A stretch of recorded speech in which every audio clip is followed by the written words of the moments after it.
Ok, let's go. Ah Je suis trop contente. oui. Non, on se connaît pas. Non, on est des inconnus. Bonjour, enchantée. Coucou, je suis trop contente d'être là, comme ça peut se voir et s'entendre. Oh, moi aussi, je suis trop contente. Franchement, trop heureuse de t'avoir. Manon, Merci. pour ceux qui te connaissent pas, t'es coach, conférencière, podcasteur. T'es aussi mon amie. Franchement, je suis trop heureuse de t'avoir ici. On a des conversations incroyables toutes Tout les le deux temps, ouais. en off et on s'est dit qu'on allait avoir une conversation sur le podcast. Qu'est-ce qu'on aurait besoin de comprendre sur ton parcours et sur ce que tu as vécu dans ton enfance, dans ta vie, pour t'intéresser autant au sujet des émotions ? Ouais. Bonne question bien deep pour commencer. J'ai un peu une théorie qui est assez reprise, c'est qu'on devient souvent expert ou calé dans les domaines qu'on maîtrisait le moins, ou en tout cas avec lesquels on rencontrait le plus de difficultés, parce qu'on est obligé de les creuser et de s'y confronter, tu vois. Et je pense que moi, les émotions, c'était clairement ma plus grosse lacune quand j'étais petite, quand j'étais ado, je n'arrivais pas à comprendre ce qui se passait à l'intérieur de moi. J'avais l'impression d'être complètement paumée, d'être instable. J'avais l'impression d'être instable, que j'allais finir par devenir complètement instable dans ma vie émotionnelle. Et je me souviens vraiment que... Alors je sais qu'il n'y a pas grand monde qui vit bien la période du lycée et tout. J'en étais arrivée à un point où je me disais, mais... Ce jour, j'étais posée sur mon lit et je me disais, mais est-ce qu'un jour je serai heureuse ? Est-ce qu'un jour je me sentirai bien ? Et ça me semblait tellement si loin et tellement impossible qu'en fait j'ai dû faire un travail de pacification avec moi-même, avec mon rapport à mes émotions, qui au final, avec mon épanouissement, ma prise de confiance et ma prise de conscience, m'ont amené au final à dire, sans m'en rendre compte en plus, c'est ça le pire, c'est que tu sais, tu fais ton parcours un peu linéaire, et un jour tu dis, tu regardes en arrière et tu fais « Ah, trop bien !» Ouais, c'est bon. Donc je pense que c'est un peu ce qui s'est passé, ouais. C'est trop bien. Et est-ce que tu peux nous partager un moment justement où... Moi, je trouve que c'est intéressant de retourner un peu en arrière, tu vois, et de se dire, c'est quand les moments où tu as commencé à prendre conscience du mécanisme de tes émotions dans ce que tu vivais et qu'est-ce que tu as appris justement sur ces émotions qui a fait une grosse différence, tu vois. Pour ceux qui nous écoutent et qui se disent, bah, moi, je suis un peu dans cette phase dans laquelle t'étais, tu vois.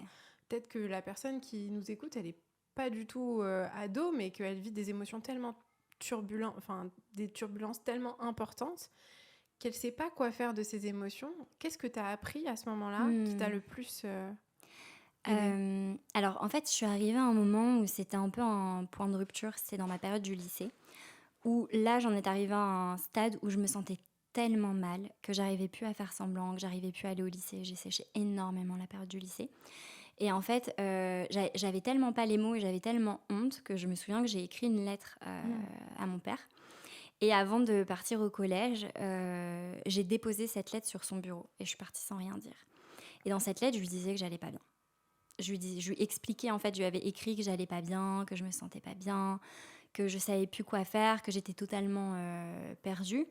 Et du coup, de là, en fait, d'avoir déjà accepté ça, mis les premiers mots, et aussi d'avoir demandé de l'aide, je pense que c'était vraiment... Donc, je dirais que, ouais, de demander de l'aide, c'est ce qui m'a amenée sur le chemin de commencer à aller mieux. Du coup, j'ai fait la démarche de commencer à avoir une psy, un hypnotiseur. Ça s'est pas trop bien passé, tu vois, le feeling est passé pas bien. Jusqu'au jour où, via une connaissance, je suis allée voir une psychiatre. Donc au début, le mot en plus fait très peur, et en mode non, mais pourquoi j'irais voir une psychiatre ? Et ça m'a fait beaucoup, beaucoup de bien parce que cette personne, tu sais, t'es ado, t'es paumé, quoi. Tu comprends pas ce qui se passe.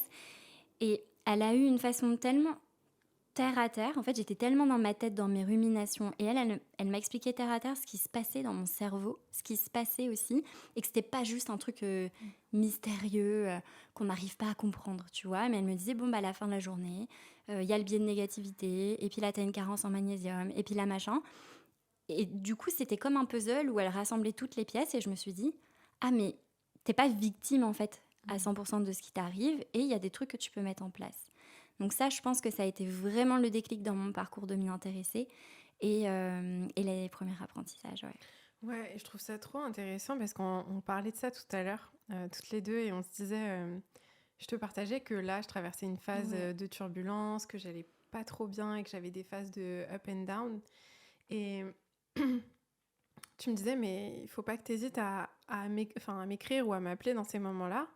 Et on parlait du rôle, tu vois, qu'on a toutes les deux de grande sœur dans notre famille. Et de, tu vois, quand t'es une femme, que t'entreprends, que t'es la grande sœur, que t'as cette posture, tu vois, de la personne hyper indépendante. Parfois, on a peur de déranger ou de demander de l'aide, tu vois. Et je trouve que c'est quelque chose de super important parce que finalement, plus on internalise, on intériorise tout ce qu'on ressent, plus ça s'amplifie d'une certaine manière, tu vois. Complètement. Et je pense que tu as dû le voir toi aussi dans ta... Ah oui, bah c'est quoi? C'est ce que nos émotions répriment, notre corps l'exprime et au bout d'un moment, de toute façon, finit par exploser. Et bah, je l'ai vu, cette période du lycée, ça a été des mois et des mois et des mois de déni et de dire non, non, tout va bien. Pour au final en arriver à un stade de mal-être où je sortais plus de ma chambre, je restais dans le noir tout le temps et tout. Et de dire, bah non, en fait, là, t'arrives à un mur où soit tu continues bien de plonger toute seule, ou soit tu sors la tête de l'eau et tu demandes de l'aide. Mais c'est vrai que c'est pas toujours facile et on traverse encore ces moments-là. Et je sais pas toi, mais moi, je sais que mon mode pas intentionnel, donc mon mode pilotage automatique, quand je vais pas bien, quand je traverse une difficulté, tu vois, dans le passé, si je sais pas, en couple dans le passé, si je traversais une difficulté financière, mon réflexe c'était je m'isole, je règle le problème et après je reviens avec la personne. Typique des grandes sœurs. Typique des grandes sœurs. Ouais. Ça, c'est pareil. Ah, mais bien sûr, mais bien sûr. Mais je te promets que je suis persuadée que ça, c'est un schéma typique des grandes sœurs. Mais à 1000%. Tu sais pourquoi? Parce que quand t'es la grande sœur, t'as cette posture dans la famille où on compte beaucoup sur toi. Tu vois, c'est toi, on te met pas mal de choses sur les épaules, c'est toi l'aîné, c'est toi qui prends le lead sur plein de choses. Et donc, t'internalises, je trouve, la croyance que tu peux pas te reposer sur les autres. Tu l'associes très jeune à non, je peux pas me reposer sur les autres parce que les autres ont besoin de moi. Donc s'ils ont besoin de moi, c'est la catastrophe si moi j'essaye d'avoir besoin d'eux, tu vois. Donc en fait, il faut que moi je me gère et ensuite, tu vois. Et je pense que c'est pour ça, je sais pas si ça te parle ça. Ah si, à 100%, à 100%. Et aussi, je pense que j'ai eu une éducation très positive et incroyable sur plein de sujets, avec des parents qui me poussaient à avoir confiance en moi, à faire mon propre chemin et tout. Et en même temps, du coup, ça tendait vers ce discours de plus tard, il faut que tu sois indépendante. En mode, on va pas t'aider, tu vois. Enfin, ce que j'attendais pas forcément d'eux, mais de ma famille, tu payes tes factures, tu te débrouilles, quoi. Et donc, tu vois, ça rajoute cette pression de bon, ok, faut que j'y arrive, faut que je fasse les choses bien et tout. Et ouais, moi, je sais que ça pouvait m'arriver d'avoir un sentiment de honte, mais vraiment de honte et d'échec, tu vois, si j'arrive pas à dealer avec ça et tout, je peux pas forcément en parler, je me sens pas à la hauteur de mon partenaire, à la place de dire, je sais pas, potentiellement c'est un coéquipier et du coup quand je vais pas bien, je peux me reposer sur cette personne et vice-versa. Et mais bon, après quand on a un déclic, c'est pour ça aussi qu'on s'est dit, entre amis, quand nous on va pas bien, le dire à l'autre personne, c'est lui montrer qu'elle, elle pourra nous le dire aussi. Et, c'est trop vrai. Mais ça c'est dur des fois. C'est super dur. Ouais. Tu vois, c'est marrant parce que j'avais une discussion avec une amie à moi hier et elle me disait que pour elle, il fallait absolument qu'elle montre à ses parents qu'elle gère, qu'elle n'a pas besoin d'eux, parce qu'elle me disait, mais tu sais, Mariam, ils ont déjà tellement de problèmes, ils ont déjà traversé tellement de choses. Et elle me disait, si je vais vers eux et que je leur montre que je suis en détresse émotionnelle ou peut-être même financière ou autre, ils vont moins me respecter, pas dans le sens ils vont me manquer de respect, mais dans le sens ils vont moins m'estimer et je vais avoir une image fragilisée si je leur montre cet aspect-là, tu vois. Et j'ai eu trop mal quand elle m'a dit ça et je me suis dit mais c'est fou, les parents parfois ils essayent de bien faire mais ils finissent par te transmettre de la honte, comme t'as dit, tu vois, sur le fait que tu puisses ne pas gérer tout le temps ou tout le temps. Ouais. À voir comment on va faire avec nos enfants. Oui, c'est vrai. Ah non, mais c'est sûr qu'on sera pas parfaite. Hein. Mais bon. Et puis surtout que des fois, ça fait du bien, tu vois. Les 2 dernières années, mon petit frère, avec qui on a 8 ans de différence, moi, ces 2 dernières années, j'ai eu plein de changements plein de changements, je sais pas, dans mon business, dans les lieux de vie, sentimentaux et tout. Et du coup, j'étais un peu plus en déséquilibre, on va dire, tu vois. Et en tout cas, c'était un peu plus compliqué. Et, et en fait, j'ai senti qu'il pouvait prendre ce rôle de grand frère, alors que c'est lui le petit. Hmm. Et je lui ai fait confiance pour ça, parce qu'il faut aussi laisser la personne. Et en fait, c'était trop beau aussi de me dire, purée, et je l'ai remercié tellement de fois, de me dire, bah ouais, en fait, j'ai l'impression que t'es le grand frère, que c'est toi maintenant le grand frère. Et c'est super bien, c'est super agréable. Ça fait du C'est bien. hyper agréable. Ouais. Ouais, il a été là pour moi, il avait les bons mots. Je sais pas, il m'a beaucoup aidée. Et je me suis dit, purée, c'est aussi un... Ouais, c'est aussi ça fait du bien de recevoir ça, mais il faut l'accepter. Il faut l'accepter. Comment tu le... Aujourd'hui, est-ce que tu l'acceptes plus qu'avant? Ouais. Comment t'as fait pour accepter de recevoir quand t'as été tellement habituée à être la personne qui donne tout le temps, qui va...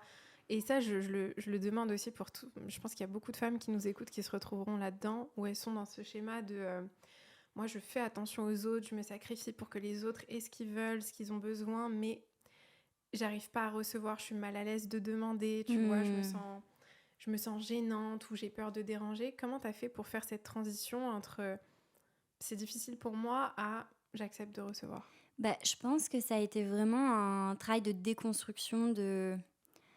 Après, je pense que je l'ai fait assez tôt, ce truc de poser mes limites et tout, parce que, tu vois, quand j'ai fini le lycée, je voulais partir voyager, je voulais partir... Et t'entends tous les gens qui disent non, il faut faire des longues études, machin, tout ça pour réussir. Donc j'ai dû déjà beaucoup apprendre à pas avoir le syndrome de la gentille fille et de dire bon bah je suis gentille, je dis ok, je veux pas froisser les gens. Et je pense que ça en fait partie aussi, tu vois, quand on a du mal à accepter et tout, c'est que au final des fois c'est aussi parce qu'on veut avoir une bonne image, hein. Il y a pas que le côté altruiste de je veux pas recevoir parce que je veux que donner, mais il y a aussi on a envie de plaire et d'être la gentille fille aux yeux des autres. C'est vrai. En vrai, il y a un peu de ça Totalement. des fois. Mais bien sûr, mais je pense même qu'il y a beaucoup de ça. Ouais. Mm. Donc déjà casser ça et d'accepter de me dire bon bah ici je suis moi-même et qu'il y a des personnes qui s'éloignent, c'est ok. Ouais. Et après aussi je me suis dit purée, mais à chaque fois qu'on me pose pas une limite, et surtout quand c'est avec des personnes qu'on voit régulièrement, avec nos amis, avec la famille, des personnes qu'on aime et qui sont importantes, je me suis dit mais à chaque fois qu'on me pose pas une limite, on garde au fond de nous de la rancœur.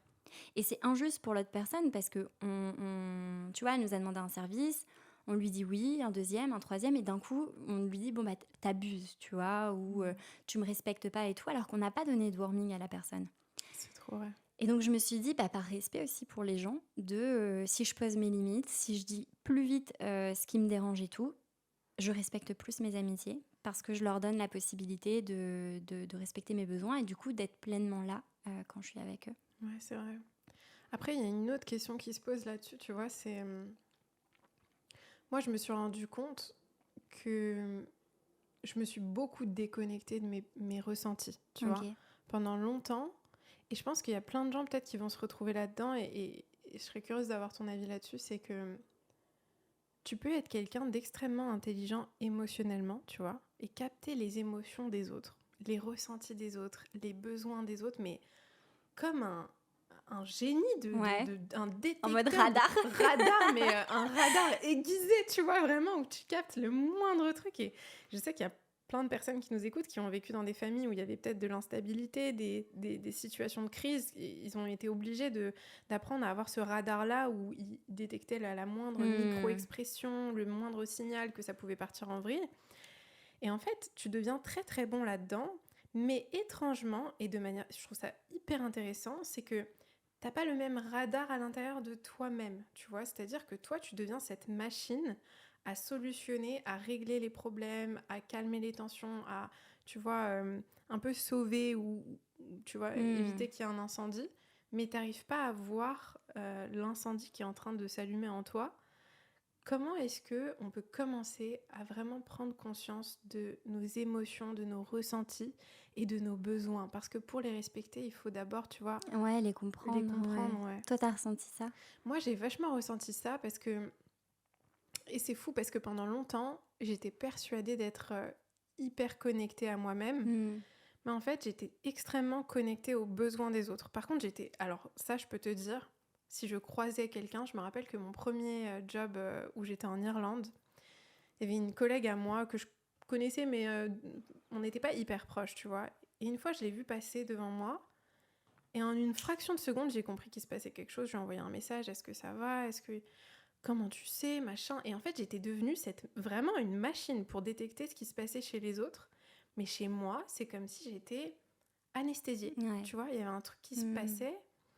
Même si j'étais pas OK avec quelque chose, même si je disais oui, alors que peut-être que j'avais pas envie de dire oui, je savais pas que j'avais pas envie de dire oui. Ouais, en fait, tu ressentais, oui, t'avais plus les outils pour même mettre les mots, quoi. Ouais, exactement. Ouais. Bah, je pense qu'il y a un truc intéressant que t'as dit quand t'as décrit cette situation en fait, est-ce que aussi c'est une situation où tu deviens si empathique ou si doué par défaut? Parce que ça veut dire que tu es en surinterprétation ou suranalyse des émotions des autres pour, comme tu as dit, si ça part en vrille, tu vois.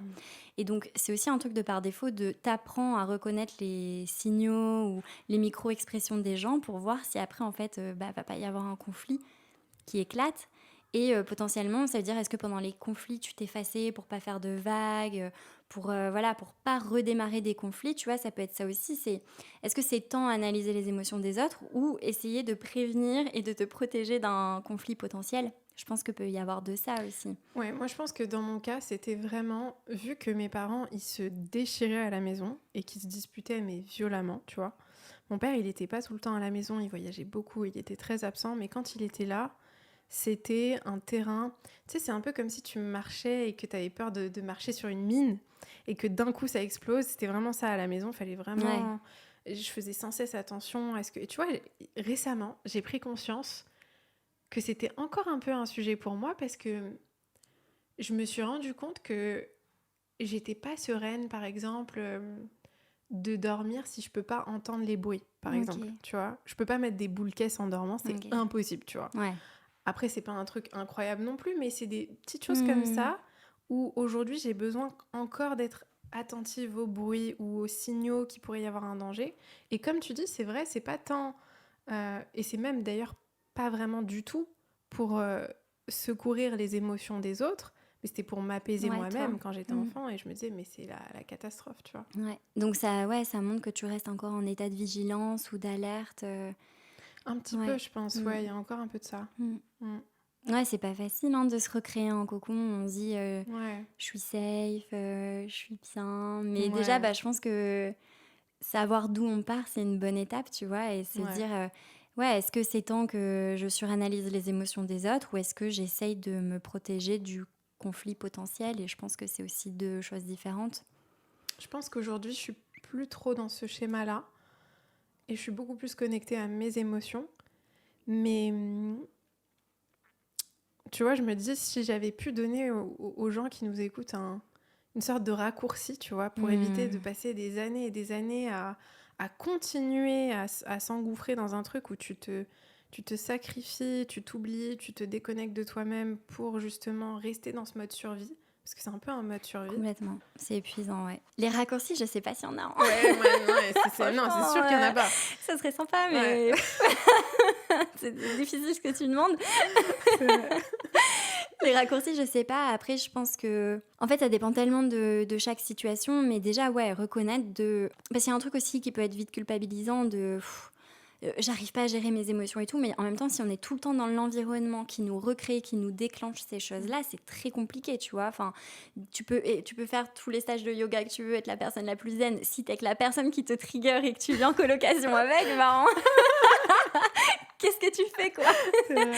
Au bout d'un moment, forcément. Et ça, c'est le cas de beaucoup de personnes. Bah oui. Mais alors, comment tu fais quand la personne qui te trigger, c'est ton partenaire? Ah bah ça c'est compliqué. Ça t'est déjà arrivé? Je pense que quand t'es en couple, c'est souvent des choses qui arrivent, tu vois, que ton partenaire, il te trigger, mais parfois même totalement innocemment, tu vois, sur des petits trucs, mais qui te rappellent des choses que t'as peut-être vécues. Avec mon ex, j'avais par moments des triggers, mais vu qu'à cette époque-là, j'étais encore vachement déconnectée de mes émotions, de mes ressentis, je pense que j'en étais pas consciente. Ouais, donc tu l'intériorisais. Ouais. Et je le rationalisais beaucoup. Et quelque chose qu'on fait beaucoup en tant que femme, je trouve, c'est... on prend beaucoup de responsabilités sur nos épaules.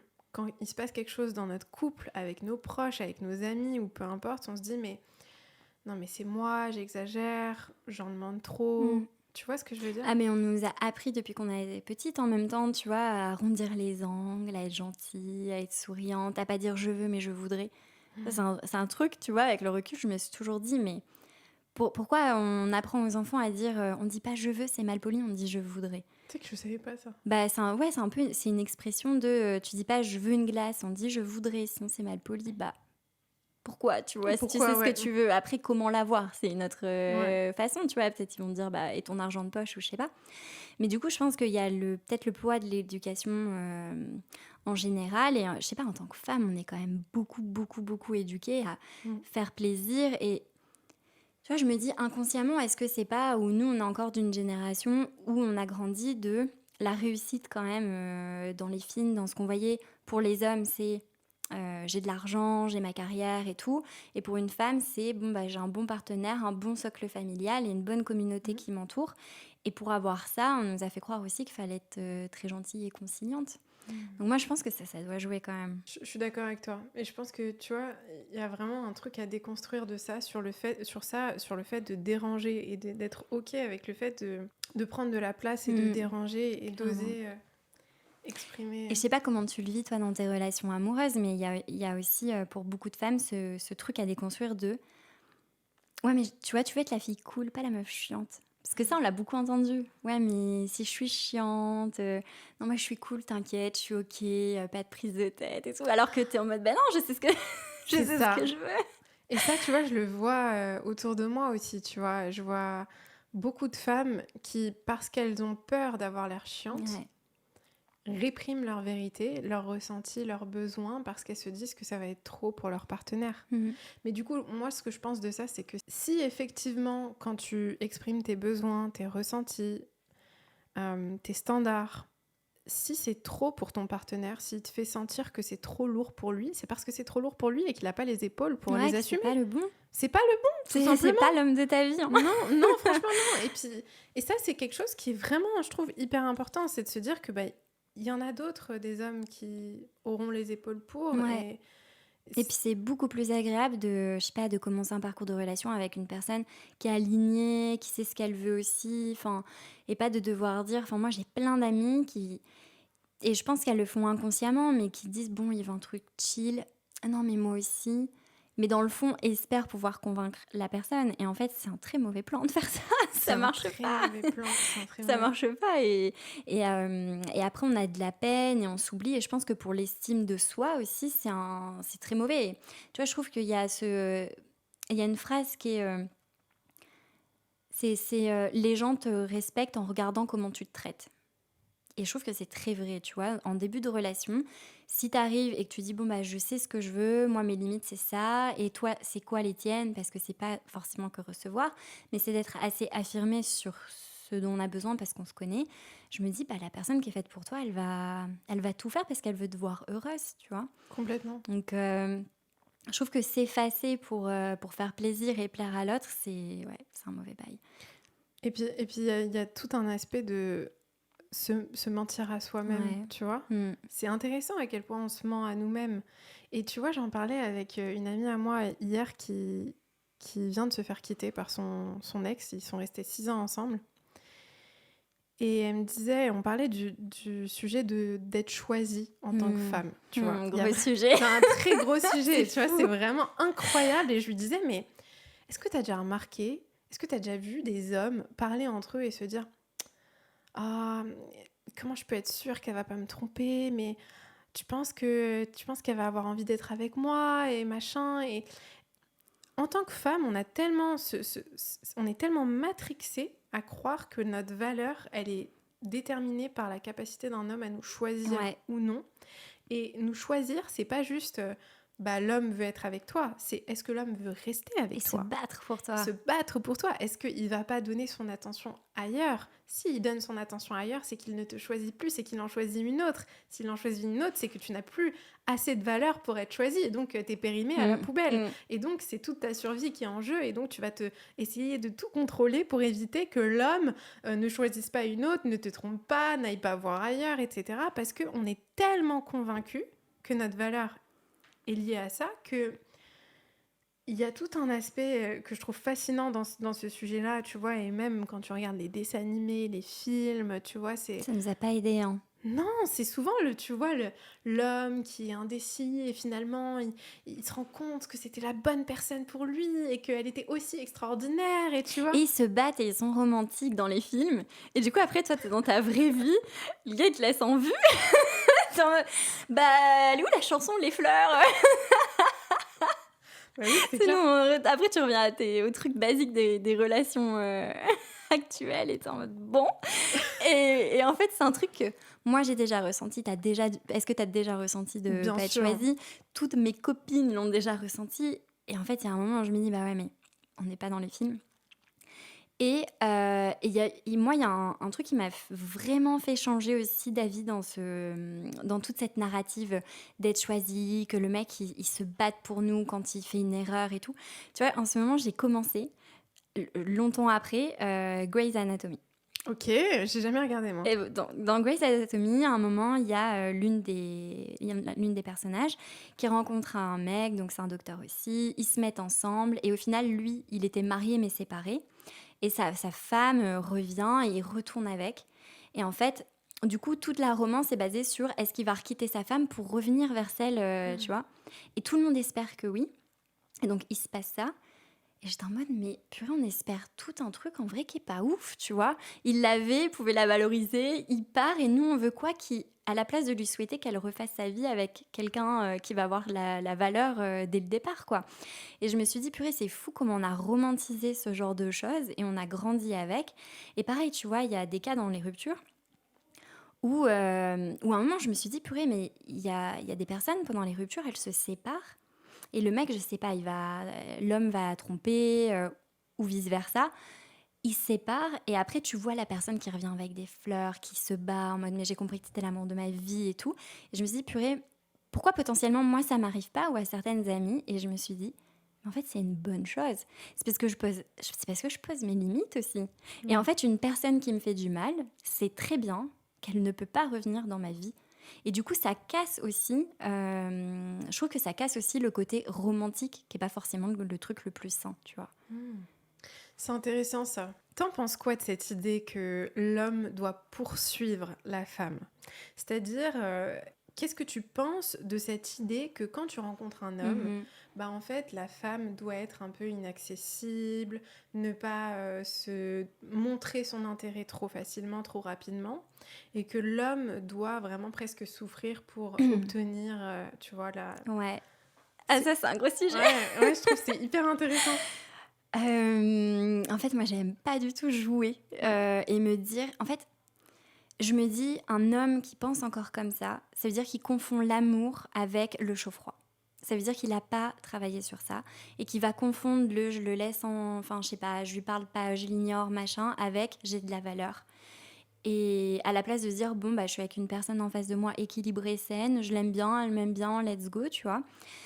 Donc, au niveau de la dynamique dans la relation et les émotions, je trouve que ça m'est déjà arrivé, tu vois, d'avoir rencontré un homme, et c'était il y a quelques années, et je me suis dit, je sais exactement ce que je pourrais faire pour qu'il s'accroche. Parce que j'avais capté, en fait, qu'il était encore dans cette chasse, dans la dopamine, Et je me suis dit, je pourrais, mais je veux pas d'un partenaire comme ça. Ça veut dire que c'est un partenaire qui est pas prêt à un amour sincère et qui confond encore le chaos avec l'amour et qui confond quelque chose de chiant avec quelque chose de sain.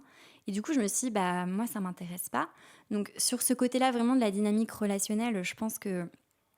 Enfin, je sais pas toi ce que t'en penses, mais moi, ça m'intéresse pas du tout. Après, prendre son temps, se découvrir et tout, ça, pour moi, c'est autre chose. Mais tu peux le faire de façon saine. Mais complètement. Sans mettre des murs à la personne inutilement, quoi. Complètement. Je sais pas, toi, t'en penses quoi? Je suis totalement d'accord avec toi. Moi, je pense que il y a quelque chose de très beau dans le fait d'être intentionnel dans, tu vois, dans la découverte de quelqu'un et d'apprendre à la connaître et tu vois, vraiment mettre des efforts là-dedans. Mais par contre, quand tu es dans un jeu de attends, il faut que je calcule, Ouais. là, on s'est vu hier, attends, ça fait combien d'heures là qu'il m'a écrit, il faut pas que je lui réponde tout de suite. Si je lui réponds tout de suite, ça veut dire que j'ai énormément d'intérêt, que je suis un peu Je suis désespérée. C'est nul. C'est nul. En fait. En fait, on a rendu cool le fait de s'en foutre. Je trouve ça terrible. C'est trop beau d'aimer, c'est trop beau de pleurer parce que t'as aimé quelqu'un. Et... Enfin, je sais pas, mais non, mais c'est cool, je m'en fous, je suis détachée.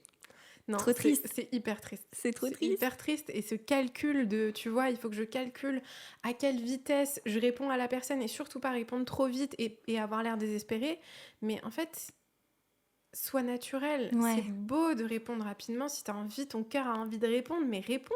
En fait, si c'est la bonne personne, elle sera contente que tu lui répondes rapidement. Elle se dira pas « Oh, elle m'a répondu rapidement, elle était pressée de me répondre. » Tu vois, Elle m'attendait. Elle m'attendait, elle en peut plus, tu vois. C'est des trucs de gamin, quoi. C'est très gamin, mais malheureusement, je pense qu'il y a encore beaucoup de personnes qui fonctionnent comme ça. Mais je pense que c'est des trucs qu'on doit régler avec nous-mêmes. Et il y a aussi quelque chose, c'est que moi, un homme qui me fait du chaud-froid, un homme qui... en fait, ça ne m'attire pas du tout. Autant quand peut-être, je sais pas, quand j'avais 19 ans, je n'avais pas encore capté que c'était pas de l'amour, mais que ça venait réveiller mon besoin de validation, qu'après il y avait les coupures avec le silence et tout. Et du coup, j'arrivais pas à faire la différence entre waouh, je suis obsessionnelle parce que lui il est incroyable, mais en fait j'étais obsessionnelle parce que je voulais qu'il me valide. Et je trouve qu'une fois que tu captes ça, moi ça me dégoûte maintenant. Un homme qui fait ça, que ce soit intentionnel ou pas, je me dis. En fait, je sais pas, j'ai trop entraîné mon cerveau à dire je ne suis pas attirée par ce genre de personne. Et pourquoi ? Parce que là, je pense à des personnes qui nous écoutent et qui viennent de se faire ghoster, par exemple. Ouais. Pourquoi ? Enfin, qu'est-ce qui fait que tu arrives à ne plus être attirée par ce genre de personnes et surtout à désamorcer ce mécanisme inconscient de attends, il faut que je récupère la validation de cette personne qui vient de me rejeter, tu vois ? En fait, c'est ouf parce que j'avais une amie qui me... C'était encore dans ma période du lycée, tu sais, le premier amour. Moi, j'ai eu la chance d'avoir une relation pas ouf quand j'étais au lycée où j'ai pu apprendre plein de choses, tu sais, par la façon la plus difficile. Et je me souviens qu'il me faisait ça, du chaud-froid et tout. En plus, premier amour, t'es en mode bon, tout est très fort. Et je me souviens, on était posés dans les escaliers et c'est mon amie Margot. Et j'étais pas bien et elle m'a dit cette phrase-là qui maintenant tourne beaucoup en podcast et tout, elle m'a dit de toute façon, en amour, on accepte ce que l'on pense mériter. Donc toi, tu crois que tu mérites ça, donc bon, bah t'as ça. Et tu sais, j'étais en mode, c'est pas sympa, ça fait mal, ça fait mal, Margot. Ok. Et cette phrase, elle m'est restée parce que ça m'a fait tellement mal pour mon estime de me dire, bah c'est vrai. C'est ça. C'est vrai, ça veut dire que je pense que je mérite ça. Qu'après, je l'ai intégré et à chaque fois, quand on m'a fait ça, de me dire, est-ce que moi, je pense que je suis une personne avec les efforts que je mets dans les relations, avec l'intention que je mets, je mérite ça ? Non, bah ça me dégoûte. Et moi, j'aime bien les fleurs. Moi, j'aime bien quelqu'un qui m'envoie des messages. Et en fait, du coup, si t'es pas dans les trucs que j'aime bien, ça veut dire que t'es en dehors de cette catégorie. Et je veux mon bonheur. Je pense que c'est ça aussi. J'essaye tout le temps de rester fidèle à ce truc de je veux prendre les bonnes décisions pour la moi de demain, la moi d'après-demain, et je veux pas m'embarquer dans des relations qui vont me faire souffrir. Donc je pense que c'est ça aussi. Toi, je sais pas ce qui t'a aidé. Ouais, j'adore ce que tu dis parce que c'est hyper important en fait. Là, ce que tu viens de dire, c'est on accepte ce qu'on pense mériter. C'est trop vrai. Et d'ailleurs, je pense qu'on peut être d'accord là-dessus, c'est que c'est même pas juste en amour, c'est dans tout. Dans tout, c'est, tu vois ce que tu as dit sur les fleurs, sur les messages, sur... En fait, si tu es clair sur tes standards dans tes relations, et tu vois, en ce moment, j'ai certains bouleversements dans mes relations proches, tu vois, j'ai une grosse rupture amicale, il se passe plein de choses dans mes relations, et je réfléchissais à ça hier et je me disais, c'est tellement important d'avoir des standards clairs qui sont vraiment un peu universels à toutes tes relations, tu vois, parce qu'il y a des il y a un fil conducteur qui revient dans tout, tu vois, que ce soit en amitié, en amour, avec ta famille, avec ton équipe, ou peu importe, c'est que tu as un standard de respect, de communication, de transparence, tu vois. Et quand tu es hyper clair sur tes standards, et je trouve qu'un bon exercice à faire, c'est de prendre un carnet, un stylo, et de vraiment écrire Hmm. quels sont mes standards, qu'est-ce que je veux dans une relation, et qu'est-ce que je ne veux pas, qu'est-ce que je n'accepte pas. Comme ça, quand tu es face à une situation où la personne te montre que elle agit en conflit avec tes standards, bah en fait, ça devient, je trouve, beaucoup Plus plus facile facile, ouais. Toi, c'est quoi les standards que t'as mis? Moi, les standards que j'ai mis, c'est que je veux de l'honnêteté et de la Hmm. communication dans mes relations. Je m'attends pas à ce que, tu vois, il y ait toujours un accord sur tout, ou que...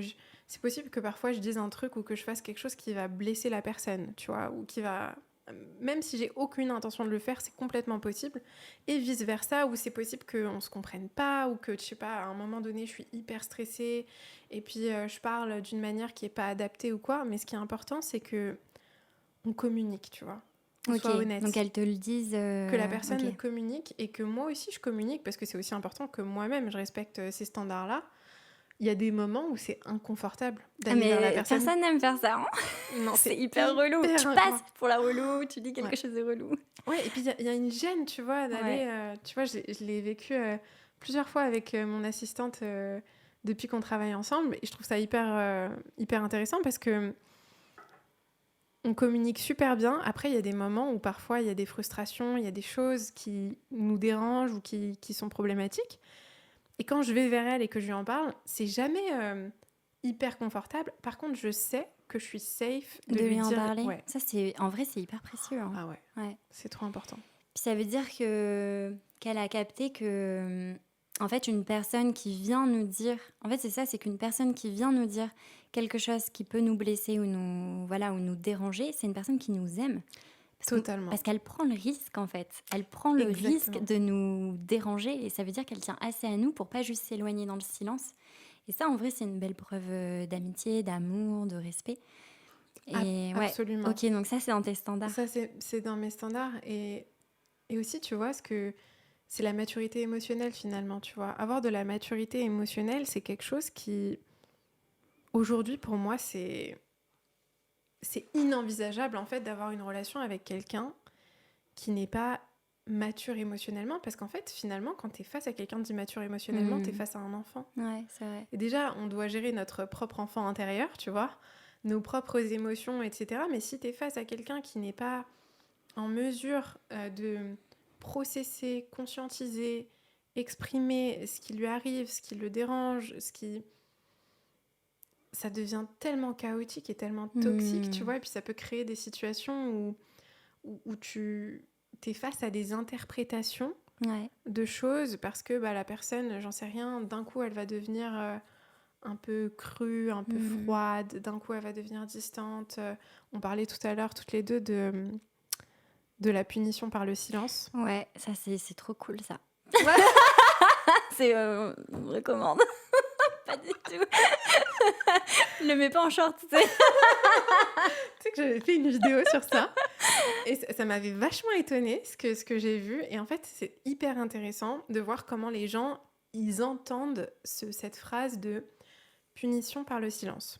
Dans la vidéo, j'expliquais que pour moi, quelqu'un qui te punit par le silence, c'est quelqu'un qui est extrêmement immature émotionnellement, qui n'est pas capable de processer et d'exprimer ses émotions de manière saine comme un adulte, et de pouvoir avoir une discussion avec toi qui va te permettre soit de solutionner la situation, ou bien de trouver un terrain d'entente, ou de voir peut-être que vous n'allez pas garder contact ou continuer la relation.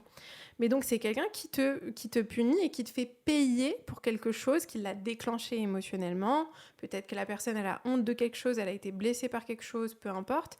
Mais au lieu de te le dire, au lieu d'avoir le courage de venir te le dire, elle te punit et d'une certaine manière elle te fait payer. Et dans les commentaires de la vidéo, j'étais très étonnée, mais j'ai vu plein de commentaires de gens qui me disaient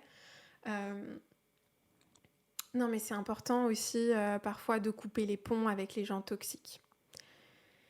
Et ce qui est intéressant, c'est que pour moi, la punition par le silence, c'est un comportement toxique.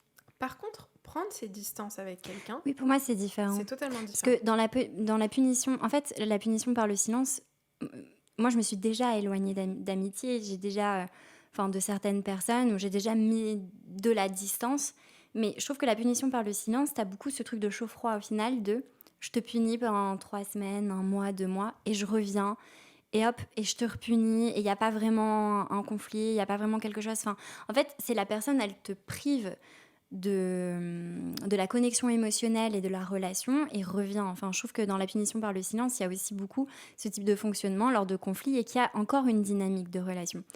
Quand tu t'éloignes d'une personne, moi, je suis d'avis qu'on ne doit pas toujours la vérité aux gens, tu vois. Il y a des personnes avec qui moi j'estime que euh, des fois c'est important de dire aux gens pourquoi est-ce que tu vas t'éloigner et des fois pour te protéger ou pour pas tant, tu vois. Donc je pense que ça dépend vraiment de chaque cas. Mais ce truc de punition par le silence, en général, c'est en famille, c'est en couple, c'est avec ton ou ta meilleure amie, c'est des personnes qui sont très proches de toi. Exactement. Et où tu te dis que c'est OK de le faire parce qu'elles Ouais, seront encore là. oui, Tu vois, ouais, c'est des personnes qui sont tellement proches qu'il y a presque un truc de... C'est presque une extension de moi-même où je me dis que bah, c'est OK si je fais ouais. ça, elle sera encore là. C'est un amour inconditionnel en fait. Et tu disais quoi du coup dans la vidéo? Dans la vidéo, je disais que c'est un comportement qui est malsain parce que finalement, la personne, parce qu'elle est incapable de t'exprimer, d'avoir le courage de t'exprimer quelque chose qui a été inconfortable pour elle, peut-être que tu l'as blessée, peut-être qu'il y a eu quelque chose qui s'est passé et qui l'a vraiment heurtée, elle va t'exprimer son mécontentement en, comme tu dis vraiment très précisément, te retirant l'accès à elle, l'accès à la connexion, à l'affection, etc., à l'amour en fait que tu ressens Mm. dans la relation. Et, et donc je disais que c'était un comportement qui est représentatif d'une immaturité émotionnelle parce que quand tu es mature émotionnellement, si la personne elle compte vraiment pour toi et que c'est quelqu'un de proche, tu vas lui dire. Tu vas Bah peut-être oui, pas tout de suite, peut-être que ouais. tu vas prendre quelques jours pour processer ou mais tu vas avoir le courage de lui dire il y a eu quelque chose qui m'a au moins il y a eu quelque chose qui m'a blessée. J'ai besoin de prendre le temps de le digérer et puis je reviendrai vers Ouais, toi. ouais. En Tu fait, vois. c'est le petit message ou la petite attention qui peut tout faire. Ah, La qui peut différence faire et la... qui fait que ça passe de malsain à j'ai besoin de time pour process, ouais. De temps pour process, c'est vrai. Ouais. Exactement. Et t'as dit quelque chose, j'ai trouvé ça intéressant, que c'était pas toujours nécessaire de dire ce qu'on pense aux autres et de leur expliquer pourquoi on veut prendre de la distance ou peu importe. Quand est-ce que, selon toi, tu peux définir que c'est pas nécessaire et quand est-ce que ça peut être nécessaire? Hmm. Je sais pas, ça dépend de la météo. Tu sais. Je le sens pas. En fait, pour moi, ça dépend de tellement de cas. Tu vois, si on prend l'exemple que je Ouais. t'avais donné, il y a quelques semaines, on s'est appelé et tout, et puis je t'ai parlé de cette relation que j'avais avec mon ami, Ton ami.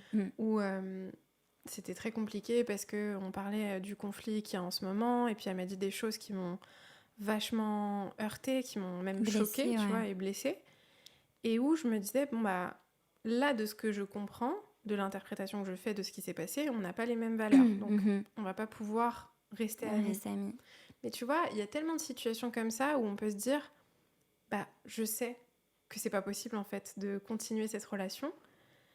Est-ce que ça mérite d'être dit, tu vois? Ou est-ce que... Bah là, tu vois, par exemple, je me souviens quand on s'était au téléphone, je me souviens que l'une des questions que je t'ai posées, c'est à quel point est-ce que t'aimes et t'estimes cette personne, à quel point elle compte pour toi. Et c'est une personne qui comptait, enfin voilà, qui a été très présente pour toi. Et je me dis, par respect pour ce lien, par cette... En fait, je me dis aussi, même des fois, pour nous-mêmes, pour pas le regretter, tu vois, Exactement. de pas avoir dit à cette personne. Parce que, comme on a dit, le dire, c'est laisser la possibilité que on change d'avis aussi et que Mhm. peut-être on puisse garder la personne, peut-être différemment, peut-être qu'on va s'éloigner, mais peut-être qu'elle restera dans notre vie, mais à un autre niveau, à un autre degré de connexion. Donc je me dis, dans ces moments-là, en fait, pour moi, la vraie question, c'est est-ce que la personne compte assez pour moi? Est-ce que la personne m'a assez respectée? Est-ce que la personne est assez capable aussi de l'entendre? Parce qu'il y a des personnes où tu te dis, bon, ça va partir en conflit, ça va partir en reproche. Et encore que même comme ça, Moi, tu vois, j'avais un ami où j'ai eu une conversation difficile avec lui et je retardais cette conversation parce que je savais très bien, dans ma tête, je me disais, il y a 90% de chances que ça mette fin à notre amitié parce qu'il ne supportera pas la critique, il ne supportera pas la remise en question, mais pour le doute que notre amitié se préserve et pour continuer à être amis sans m'éloigner, sans rien dire, je vais lui dire. Ça fait qu'on a eu cette discussion et après on ne s'est plus parlé. Est-ce que tu regrettes ou pas? Non. Ok. Non, parce que sinon, de toute façon, je n'aurais pas pu rester amie avec cette personne, quoi qu'il. Mais par contre, tu vois, après, ça m'a quand même valu un peu des trucs de conflit, machin, t'as dit ça et tout. Ça, c'est un peu relou. Et tu dis, bon, bah peut-être que si j'avais rien dit, que je m'étais éloignée. Mais au moins, t'as été honnête, tu vois. Ouais. Et moi, je trouve que ça, c'est hyper important. Mm. C'est un cadeau, l'honnêteté, en fait. On se rend pas compte, mais c'est un réel cadeau, tu vois. Et je le vois, j'en parlais aussi avec une amie l'autre jour, et elle me disait, mais moi, j'ai besoin de personnes autour de moi qui vont pas hésiter à me dire des choses qui sont inconfortables, vraiment inconfortables, mais qui vont m'aider à être meilleure, qui vont m'aider à m'améliorer, à progresser, à être la personne que j'ai envie d'être, et qui vont me tenir responsable des standards et des valeurs que je prône et que je prétends avoir, tu vois, parce que si tes amis sont pas honnêtes envers toi, euh, je sais pas, tu vois, si t'es face à un ami qui te partage quelque chose qu'il vient de vivre et où tu vois que potentiellement il a eu tort dans la situation, mais que tu lui dis pas parce que c'est ton ami et que t'as envie de lui faire plaisir, bah en fait, pour moi, t'es pas Non. un bon ami, tu Moi, vois. je dis, c'est comme avec les couples. J'ai eu ça avec une copine, avec l'une de mes amies proches, où on était en visio. Elle me raconte le conflit qu'elle avait eu avec son copain. Et elle me le raconte. Je dis, meuf, juste entre toi et moi, t'as tort. Enfin, au fou rire, elle fait quoi? Je dis, vraiment? Je pense que t'as tort. Je dis, alors, moi devant lui, je dirais que t'as raison, hein. Mais là, vraiment, va t'excuser. Et des fois, c'est ok, tu Ouais. vois. Donc, je sais pas comment te défendre. Mais c'est ça, mais oui. Mais c'est un cadeau, tu vois, d'avoir quelqu'un qui te dit ça plutôt que quelqu'un qui te brosse dans le sens du poil et qui te dit non, mais t'as trop raison, c'est vrai, c'est un connard, il est dégueulasse qu'il a Alors fait. que dans le fond, tu te dis, elle a abusé de ouf. Grave, grave. Ouais, mais ça m'est déjà arrivé. Mais Hein. oui. Et même moi, des trucs sur je doute parce que je sais pas quoi et tout. Et c'est tes copines qui disent, Manon, arrête. Genre, pareil, t'as tort ou laisse couler. Et je pense que ça fait du bien. Et je pense que aussi, ça dépend à quel point on a de l'autodérision et de l'acceptation de, tu vois, C'est vrai. de on peut en rigoler et pas remettre toute notre valeur en question parce qu'on s'est trompé ou parce qu'on a fait quelque chose de pas très bien, tu vois. C'est vrai. Mais c'est ça. Mais tu vois, c'est pour ça que la maturité émotionnelle, je trouve qu'elle rentre en compte parce que si tu te prends trop au sérieux et que t'es trop dans ton ego et dans tes insécurités, tu pourras pas entendre ça. Non, tu peux pas. C'est impossible. Quelqu'un va pas te dire, tu sais, t'as tort et en rigoler et dire, bon, bah, le petit moment de honte va passer. Maintenant, je me fais rouler dessus et comment je fais pour m'améliorer, quoi. Bah, c'est ça, en fait. Et c'est tout, c'est pas si grave que ça. Non. Et moi, j'espère à mes amis et mes amis très proches, je leur ai dit, me laissez pas dans une amitié où un jour vous devez vous éloigner de moi parce que j'ai pas été à la hauteur sur quelque chose ou parce que je vous ai blessé, vous m'avez pas donné l'opportunité de le rectifier. Parce que ça, tu vois, je trouve ça un peu injuste. Ah, c'est vrai. Et il y a des fois où, ok, il y a des personnes qui vont nous faire quelque chose, c'est irréparable, mais je pense que c'est quand même assez rare, tu vois, ce genre de Ah oui, c'est scénario. très rare. Ouais. Et c'est important ce que tu es en train de dire, c'est que le fait d'avoir le courage d'aller vers la personne, que ce soit un ami, un partenaire ou autre, et de lui dire ça m'a blessé ou ça c'est important pour moi, c'est aussi lui faire le cadeau de pouvoir s'améliorer. Si tu lui dis pas, tu peux pas. Ouais. C'est vrai. Non, mais Et c'est en vrai. même temps, je sais pas toi, mais ça peut être assez compliqué, surtout dans les sphères et les milieux où on évolue, parce que il y a un peu ce... Tu vois, il y a un double discours, et t'en parlais dans une interview précédente que t'as faite, surtout avec le dev perso, il y a vraiment ce truc de, mais plus t'évolues, plus t'as des standards, et du coup, t'as des amis qui pourront pas suivre, des gens qui... Et tu sais, je trouve que ça peut être très facile de se mentir aussi à soi-même, et de se dire, il me reproche ça parce que on n'est plus dans le même game, tu vois, parce que moi j'ai évolué là. Et c'est pour ça aussi que je trouve que c'est important aussi de garder des amis qui ont cette capacité et de dire non, c'est pas que t'as évolué, au contraire, essaye de redescendre. Et ça n'a... Enfin, tu vois, je trouve que ça peut être très facile de se confondre avec les discours de dev perso parce que je suis en croissance et que je m'améliore avec un peu, je sais pas, de la prétention, un ego mal placé. Tu vois, je trouve que des fois la ligne, elle Ouais, est un c'est peu un peu un fine. passe-partout, une Ouais, sorte d'excuse en fait pour ouais. ne De pas. passe-droit, je pense. Ouais, exactement. De se Ouais. dire, bah en fait, j'ai pas besoin de me tenir responsable parce que bah de toute façon, moi, je suis dans un autre level et eux, les Ouais. pauvres, ils savent pas, ils sont encore perdus, mais moi, j'ai tout compris quoi. Mm, mm. C'est un peu, c'est de l'ego spirituel aussi, tu vois. Il y a un truc de. C'est vrai que dans le dev perso, il y a beaucoup ce discours-là. Moi, je pense que en amitié, il faut vraiment être aussi clair sur ses standards. Mais après, c'est vrai qu'en amitié, c'est un peu différent dans le sens où t'as pas besoin que tes amis euh, fassent exactement la même chose que toi, Mm. les mêmes ambitions et les mêmes rêves ou objectifs. Par contre, je pense que t'as vraiment besoin qu'ils partagent les valeurs qui sont les plus fondamentales pour toi, tu vois. Si, je sais pas, tu vois, justement, tu es quelqu'un qui est hyper ouverte, hyper consciente d'elle-même, tu travailles beaucoup sur toi, tu es consciente de ton monde intérieur, tu te remets en question, mais que à côté, tes amis, ils sont un peu, tu vois, ils sont souvent sur la défensive, ils vont beaucoup se plaindre, ils vont beaucoup être dans une forme de victimisation, tu vois. Là, je trouve que ça devient compliqué. Ouais. Mm. Et à ce moment-là, je pense qu'il faut se poser des questions sur est-ce que c'est OK pour moi de continuer dans cette direction parce que bah, on va peut-être pas forcément dans la même Ouais. direction, tu vois. Ouais, complètement. Et aujourd'hui, toi, tu dirais que t'es bien entourée? Ah, j'ai jamais été aussi bien Ah, entourée. trop bien. Et t'en fais partie. Ah ouais, trop Franchement, ouais, mignonne. vraiment, non, vraiment, En vrai, on a vraiment. trop de la chance. On a trop de la Ouais. chance. Franchement, je sais pas pour toi et si toi, t'as eu aussi plein de déceptions en amitié ou quoi, mais franchement, j'ai jamais eu d'aussi belles amitiés et tu vois, de connexions avec des personnes qui sont aussi pures en fait, tu vois, aussi sincères et où tu as le sentiment que tu peux t'exprimer, tu peux être toi-même et aussi où il n'y a pas ce truc de... tu vois, c'est trop intéressant parce que mes plus belles amitiés, elles se sont formées depuis que je suis sur les réseaux sociaux. Ok. J'ai des amitiés que j'ai avec des personnes depuis plus longtemps, mais je crois que j'ai jamais eu autant le sentiment d'être aussi bien entourée que vraiment depuis que j'ai rencontré certaines personnes grâce au réseau. Et les personnes que je considère mes amies aujourd'hui que j'ai rencontrées grâce au réseau, c'est pas du tout des personnes qui... En fait, je sais que si aujourd'hui je faisais plus du tout ce que je faisais et que je devenais caissière chez Franprix, je sais que c'est des personnes qui m'aimeraient quand même et qui auraient aucun... Il y aurait aucun sujet, tu vois. En fait, c'est beau de dire c'est peut-être ce qui a réuni au départ, mais c'est pas enfin, comment dire, c'est peut-être ce qui a attiré au départ, mais pas ce qui fait rester. C'est beau ça. Exactement, ouais. Et on en a parlé toutes les deux.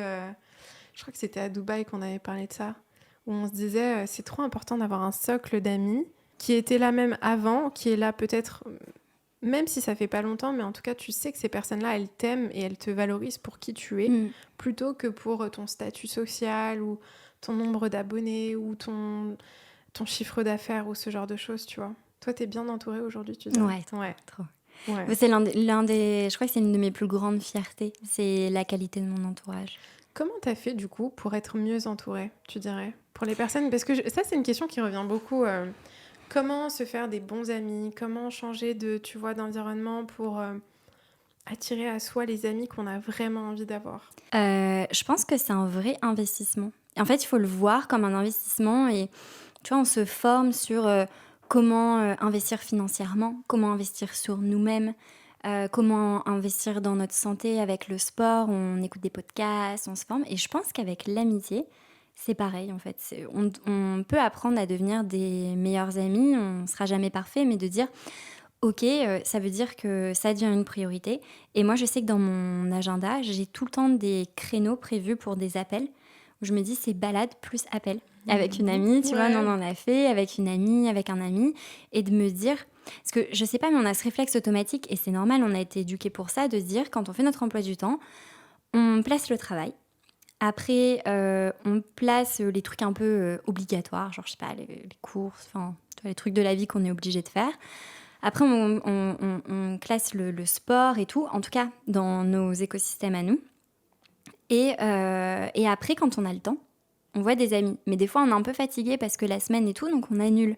Parce qu'on se dit, bon, bah de toute façon, c'est mon amie, elle va comprendre, tu vois.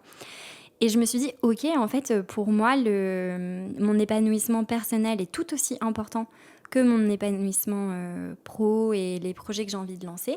Et donc, mes amis, je les mets pas à la fin de la journée quand je suis fatiguée. Je les mets pour un café, un moment de calme pendant la journée. Donc, je pense que ça a vraiment été un investissement parce que ça veut dire laisser de la place pour ça, potentiellement un mardi à 11h, quand tu as envie de taper ou de faire des trucs, mais que tu dis au moins, je sais que j'aurai ce temps-là et que je serai pas forcément dérangée avec mon ami ou que j'aurai pas tous les trucs de la journée qui sont cumulés et que je dois annuler, tu vois. Donc, je dirais le prendre vraiment comme... Enfin, moi, je l'ai fait comme ça, c'est un investissement.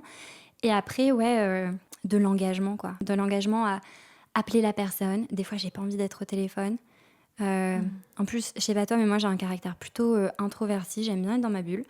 Donc, des fois, je sais quand je vais voir des amis, je traîne des pieds. Mais je les aime, hein. Mais je traîne des pieds pour y aller. C'est terrible. Mais après, quand je suis là-bas, je suis trop contente. Je suis trop contente. Et je me dis, du coup, je sais qu'il faut que des fois que je m'oblige à passer l'appel, à organiser quelque chose et à organiser aussi des moments de... Tu vois, je voyage beaucoup avec mes amis. On organise beaucoup de voyages, on organise beaucoup de temps. Comme ça, on vit des aventures fortes qui créent des souvenirs. Et je pense je pense que j'ai appris aussi à verbaliser ma gratitude envers mes amis. Tu vois, leur dire que je les aime, leur dire qu'ils sont importants pour moi. Et pas juste le faire avec ton partenaire.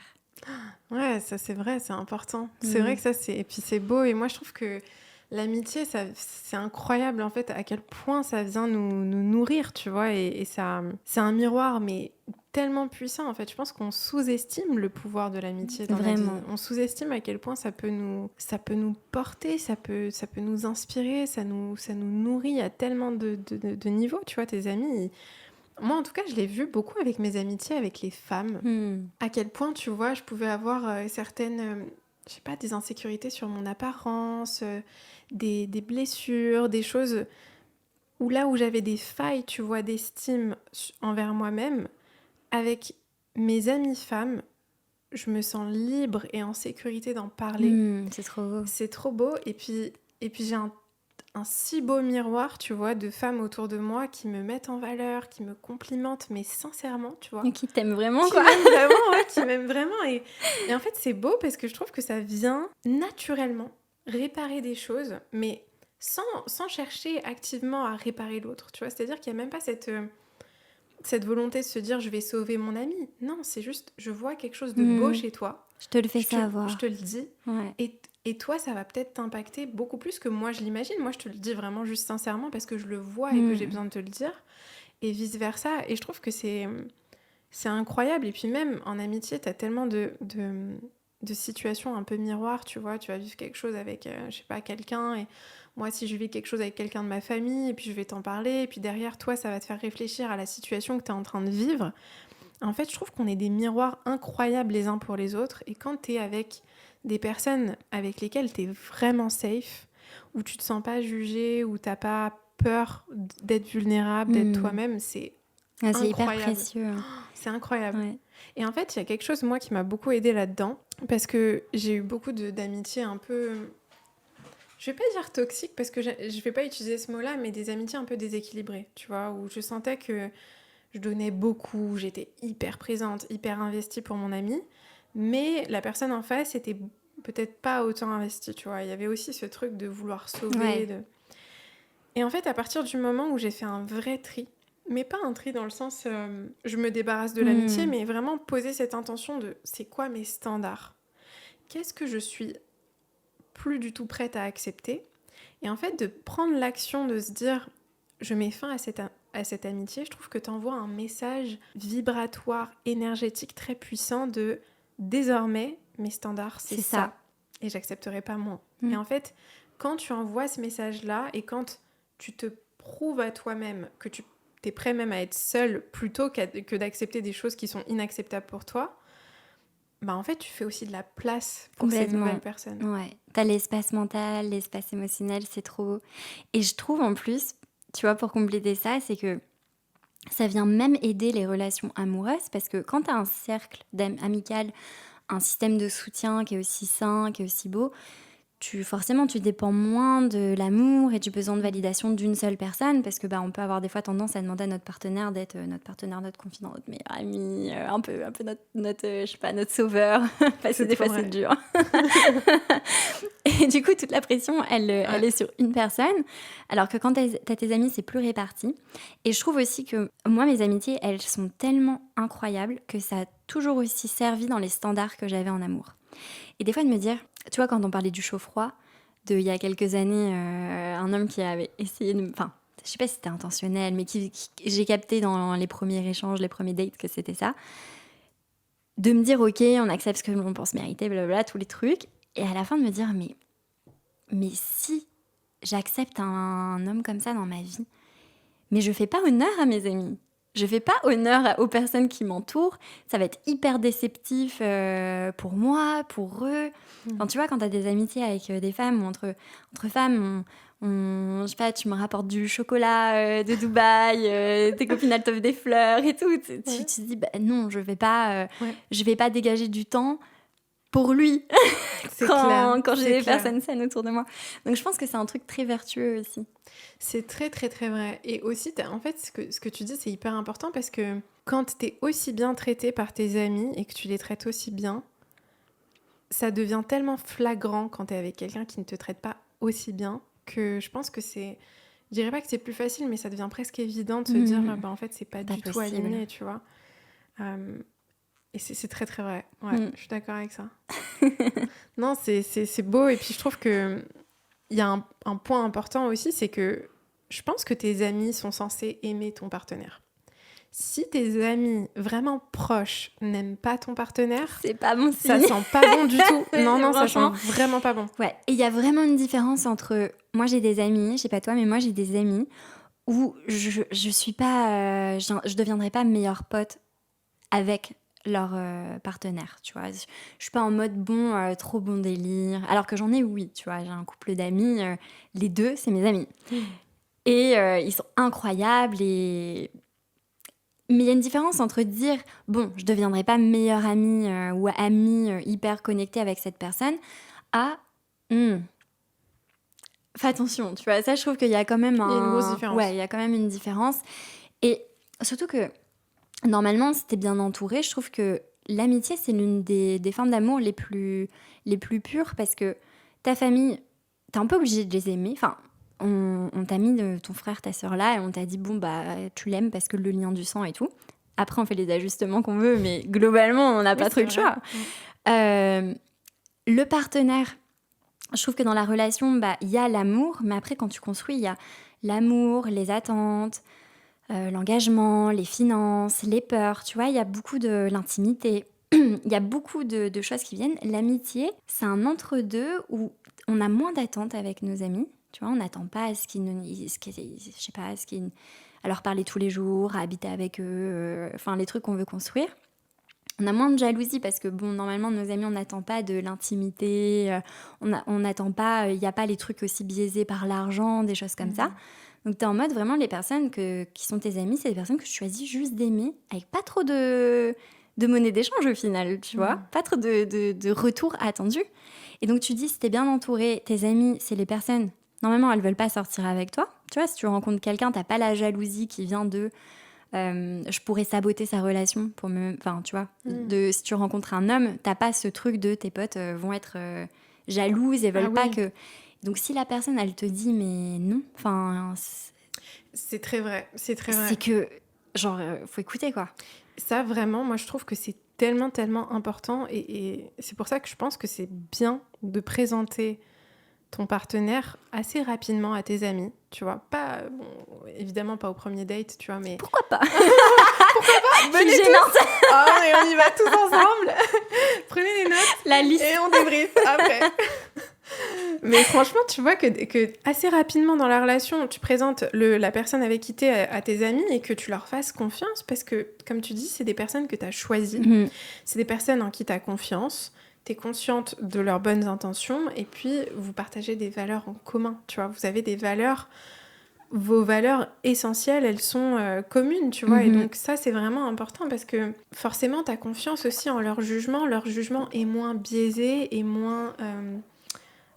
subjectif, tu vois. Donc forcément, ce qu'elles vont te dire, ça a de l'importance. Ah ouais, 100%. Mais c'est marrant parce que j'ai écouté un épisode d'Esther Perel il y a pas longtemps. Je l'adore, j'ai envie de la voir sur le moi podcast. aussi, alors, j'aimerais trop que tu l'invites. Oh, c'est incroyable. Et justement, elle parlait de l'évolution du dating avec les apps, les nouveaux codes, tout ça, de pas paraître needy, d'être cool et tout. Elle en parlait aussi beaucoup. Et elle disait que l'une des grosses différences d'avant, c'était que justement, elle disait à son époque, tu vois, que quand tu datais quelqu'un, vu que c'était plus léger dans le sens où il y avait moins de codes au premier date, faut faire ça, faut pas dire ça et tout, que les gens rencontraient plus rapidement les amis. Parce qu'ils allaient se rencontrer à des dîners, des trucs, et du coup ils étaient beaucoup plus rapidement dans l'environnement de l'autre personne. Et c'est vrai que moi je me dis, mais des fois, on peut avoir moi j'ai des amies où elles ont vu le mec pendant des semaines ou des mois avant qu'on les rencontre en fait. Et il y a le temps de s'attacher, hein. Il y a le temps de s'attacher et de devenir complètement biaisé, tu vois, de pas pouvoir... Parce que le but, c'est pas de se dire tes amis vont choisir pour toi, mais c'est de se dire que c'est les personnes en qui tu as le plus confiance, tu vois, et qui ont un œil extérieur à la situation. Leurs sentiments ne sont pas impliqués, tu vois, dans le jugement qu'ils ont. Donc forcément, ils vont avoir une capacité à voir les choses. Après, il faut aussi l'accepter, l'écouter, être ouvert. Ça, c'est ce que j'allais te demander. Ouais. Est-ce que ça t'est déjà justement arrivé, tu vois, d'être face à une ou un ami où t'as partagé ton truc de je le sens pas ou c'est bizarre, fais attention, et en fait la personne elle veut pas entendre, tu vois. Ah oui, ça m'est arrivé et c'est hyper frustrant parce que du coup t'as vraiment le sentiment de parler à un mur et de devoir aussi d'une certaine manière être un peu fake, tu vois, ce qui est compliqué. Mais ou d'être la méchante. Ou d'être la méchante. Alors après, moi ce que j'ai remarqué, c'est que ça m'est une fois de plus arrivé avec des personnes qui étaient assez immatures émotionnellement. Quand tu es face à quelqu'un qui est mature émotionnellement, en général, moi, ce que je vois aujourd'hui dans mes relations et dans mes amitiés, c'est que si j'observe quelque chose de l'extérieur, par rapport à, je sais pas, le copain d'une amie ou peu importe, et que je lui dis, en général, elle me fait tellement confiance et elle est tellement certaine de mes intentions, et en général, c'est vraiment... aujourd'hui, toutes mes amies, c'est des personnes qui travaillent sur elles-mêmes, qui sont, tu vois, vraiment... dans ce cheminement spirituel, psychologique, interne qui fait que elles sont pas dans ce truc-là de se sentir attaquées, tu vois. Donc de forcément, défense, ouais. Exactement. Et du coup, forcément, les discussions, elles sont plus fluides. Ça veut pas dire que ça fait plaisir quand on te dit quelque chose comme ça, mais ça leur permet d'avoir un vrai cheminement derrière, je trouve. Et ça, c'est vachement important. Et moi, j'aimerais, tu vois, que si je suis avec un homme et que il y a quelque chose qui est pas OK, que mes amis me disent Mariam, là c'est pas, il y a quelque chose qui va pas, tu vois. Ouais. J'aimerais vraiment qu'on me le dise. Ouais, moi aussi. Ah ouais, c'est trop important. Parce que des fois on me l'a dit, tu sais, quand truc typique tu te sépares, ouais de toute façon c'est vrai que sympa de pas me l'avoir dit, du coup genre ça aurait été utile en début de relation, mais c'est pas grave. En fait, ce qui est compliqué, c'est que ça dépend aussi du degré de proximité avec la personne. Si c'est ton ami très très proche, pour moi, il n'y a même pas de débat, il faut qu'elle te le dise. Ouais. C'est comme, j'ai eu un débat avec une amie, j'aimerais bien avoir ton avis là-dessus. Elle me partage une situation où il faut s'accrocher parce que l'histoire, elle est compliquée. J'adore. Elle me dit, ok, Mariam, mon meilleur ami, donc son meilleur ami, se trouve dans une situation où il a une amie. En tout cas, cette personne était son amie. Ok, donc c'est une amie à toi qui a un ami. On va dire que je vais t'expliquer la situation. Cette personne, on va l'appeler Julien. Okay. Julien a une amie à lui qui est mariée. Ok. On va l'appeler Germaine. Germaine est mariée et a des enfants avec un homme. Ok. Sauf que Germaine trompe son mari avec un autre homme qui est lui aussi marié avec des enfants. Ok. Ça commence bien. Ça commence bien. Là, on est plutôt bien. Sauf que du coup, Germaine trompe son mari avec un homme qui est marié, sauf que cet homme qui est marié a mis sa femme enceinte pour une deuxième fois. Donc sa femme est enceinte. Okay. Mais c'est horrible. Faut s'accrocher parce qu'il y a plein de détails, ok. C'est de pire en pire, cette histoire. Non, mais t'as pas tout... Tu vas voir que c'est de pire en pire. Et donc Germaine, qu'est-ce qu'elle fait ? Elle tombe enceinte de cette deuxième personne avec qui elle trompe son mari. Ok. Donc, ce fameux personnage a mis enceinte sa femme pour une deuxième fois et sa maîtresse. Ok. Germaine va voir son mari et lui dit mais je suis enceinte, voilà, il faut que j'avorte. Mais elle lui dit pas. Ah non, elle lui dit pas de qui elle est enceinte. Ok. Son mari l'accompagne pour avorter en croyant que c'est lui le père. Et en fait, bah non, bah c'est non pas lui. du coup. Et du coup, le débat que j'avais avec mon amie, c'est est-ce qu'il faut le dire à qui? Au mari au mari de Germaine et à la femme de on va l'appeler Adrien. Ok. Ouais. Est-ce qu'il faut le dire à ces deux personnes qui sont en train de se faire tromper salement par leur femme et leur mari? T'as dit quoi, toi? Moi, j'ai envie de dire oui, immédiatement, il faut le dire. Et en même temps, le problème de ça, c'est que c'est des personnes complètement extérieures, donc c'est pas des amis de ces personnes. La femme, elle est enceinte. Ouais, en fait, c'est ça aussi, c'est les conséquences familiales. Ouais, et les conséquences aussi sur sa grossesse, parce que déjà, une grossesse, c'est une sacrée affaire. Mais si t'es enceinte et en plus que t'apprends que ton mari t'a trompé pendant toute ta grossesse, c'est horrible. C'est atroce. Oui, il peut t'arriver, ouais. C'est atroce. Et donc, le gros débat, c'était quand est-ce qu'il faut dire ce genre de vérité et à quel moment il faut se dire, bah, ça me regarde pas, c'est pas Mais mon la problème. vraie question, c'est pourquoi Julien est ami avec Germaine? Ah oui, mais il est plus ami avec elle. Il est plus ami avec elle. Bon. Ah non, mais ça, c'est clair que là déjà, ça c'est... Non. Ça me bute cette histoire. Non, pour moi, la question, c'est Julien. Éloigne-toi de ce genre de personne. À 1000%. Si t'as un ami comme ça qui trompe son partenaire, sa femme ou quoi que ce soit. Parce que moi, demain, j'ai une amie, je sais pas, elle pète un câble, elle trompe son partenaire, elle lui dit, elle prend ses responsabilités et tout. C'est une autre histoire. C'est complètement différent. C'est une erreur, c'est pas ouf, mais au moins la personne, tu vois qu'elle se responsabilise et tout. Non, là, c'est vraiment, il y a des jeux, il y a des mensonges, il y a des cachotteries, il y a vraiment un manque de respect énorme, en fait. Et le problème, c'est que tout le monde le sait autour. C'est horrible. C'est atroce. En fait, le niveau d'humiliation de cette histoire, elle est juste, mais atroce. Et en fait, moi, j'aurais aimé qu'on me le dise. Tu vois, j'aurais aimé que quelqu'un vienne me le dire. Ouais, moi aussi. Je pense que j'aimerais qu'on me le dise. Et en même temps, c'est vrai que quand t'es dans l'autre situation, c'est pas facile. Et d'un certain côté, après, je connais pas ces personnes, mais moi, j'ai déjà eu la situation de voir quelqu'un qui avait un comportement pas ok, de façon assez répétée, et d'avoir dit à la nouvelle partenaire de cette personne, fais attention. Et cette personne, elle a pas voulu l'entendre. Non. Et du coup, en fait, ça a créé des conflits où c'est moi qui me suis retrouvée exclue du truc et dans la méchante de l'histoire. Et je me suis dit, bon, c'est pas grave, je suis la méchante de leur histoire, il n'y a pas de souci, au moins je l'ai dit, et si dans X temps ça marche pas, elle pourra pas dire qu'elle savait pas, tu vois, ou il pourra pas dire qu'il savait pas. Donc t'as aussi ce truc, c'est que je me dis, à quel point aussi, des fois, les gens, ils veulent pas savoir. Ben c'est vraiment, je pense que le débat aussi vient de là, parce que si on était sûr à 100% qu'ils voudraient savoir, bah en fait, je pense qu'il y aurait eu quelqu'un qui leur aurait dit, mais direct, tu vois. Et en fait, moi, j'ai eu une expérience quand j'étais au collège, pardon, qui m'a vraiment marquée, où je me rappelle qu'il y avait un garçon au collège qui sortait avec une fille. Ça faisait des années, enfin, je sais plus, ça faisait un moment qu'ils étaient ensemble. Au collège. Ça faisait super longtemps qu'ils étaient ensemble.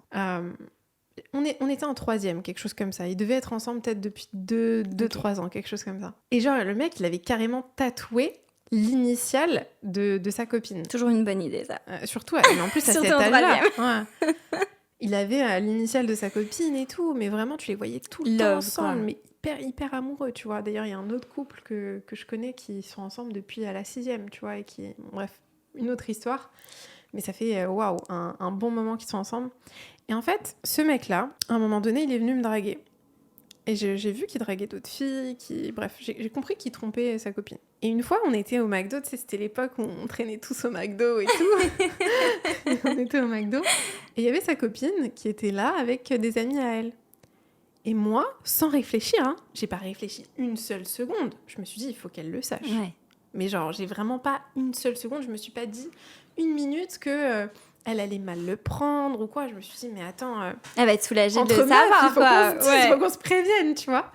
Et donc, je vais la voir et tout. Et je lui dis, écoute, je suis vraiment désolée de te dire ça et tout. Et vraiment, sache que je dis pas du tout ça pour créer des problèmes ou quoi, mais juste pour te prévenir que ton copain, il n'est pas si droit que ça. C'est un peu bancal, tu vois. Il est venu vers moi, il m'a dit flirty. ça et tout. Et je me rappelle même que je lui avais montré les messages qu'il m'avait envoyés pour qu'elle sache que je racontais pas des conneries, tu vois. Elle m'a dit ok et tout. Le lendemain, je me fais incendier. Mais incendié par son mec, par les potes de son mec, par sa meuf, par les potes de sa meuf. Ils viennent tous en bande, ils me parlent mais super mal, ils se foutent de ma gueule, ils me mettent de côté, genre horrible, mais vraiment horrible. Et je me dis mais j'ai essayé de faire un truc mais bien, tu vois, j'aurais aimé moi à sa place qu'on vienne me voir et qu'on me le dise. J'avais rien à gagner à ça, je veux dire, franchement j'ai rien à gagner. Et en fait, ça se s'est retourne. retourné contre toi. Mais en fait, le truc, c'est que déjà, on peut pas le prédire, ça. Donc, je pense que si on a envie de prévenir la personne, il faut le faire. Et après, accepter que, ça peut un peu vriller. Et des fois, tu vois, c'est un peu le cas typique on a déjà tous vu des hommes ou des femmes qui, quand ils apprennent qu'ils se font tromper, ils en veulent pas à leur partenaire, ils en veulent à la maîtresse ou à l'amant. Et tu dis, en vrai, la personne responsable... c'est ton couple, hein. Qu'est-ce que t'en sais, ce qu'il a raconté à l'autre personne? Est-ce qu'il a pas eu un discours bancal? L'autre personne, elle te connaît pas.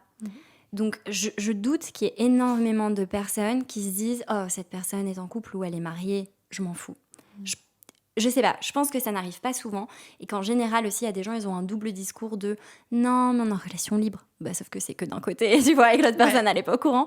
C'est ça. Non, mais on est en train de se séparer, sauf que c'est pas vrai. Donc, en fait, mais des fois, c'est juste plus facile d'attaquer la personne extérieure que d'aller venir creuser dans ton couple, en fait. Et je pense que c'est ça. Mais c'est délicat. Hein. C'est délicat. Et en vrai, c'est des situations dans lesquelles on peut être confronté. Et tu vois, on avait parlé d'une personne en commun qu'on connaît, où on avait vu qu'il n'était pas hyper honnête avec sa copine. Non, mais c'est vrai. Oui, complètement. Et tu dis, on a 30 ans, quoi. Et ça arrive encore. Hein, et bon, pas honnête du tout. Même. Pas honnête. Ouais.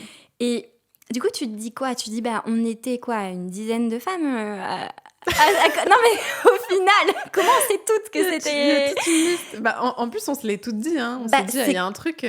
Voilà. Est-ce que toi aussi, il fait ça? Ah ouais, on a toutes dit oui. Ouais. Et au final, tu fais la liste en mode, toutes mes copines. Ouais. Et donc, tu te dis, ouais, tu fais quoi? T'envoies un message... Moi, je trouve que ce qui rend les choses très compliquées, c'est quand il y a des enfants.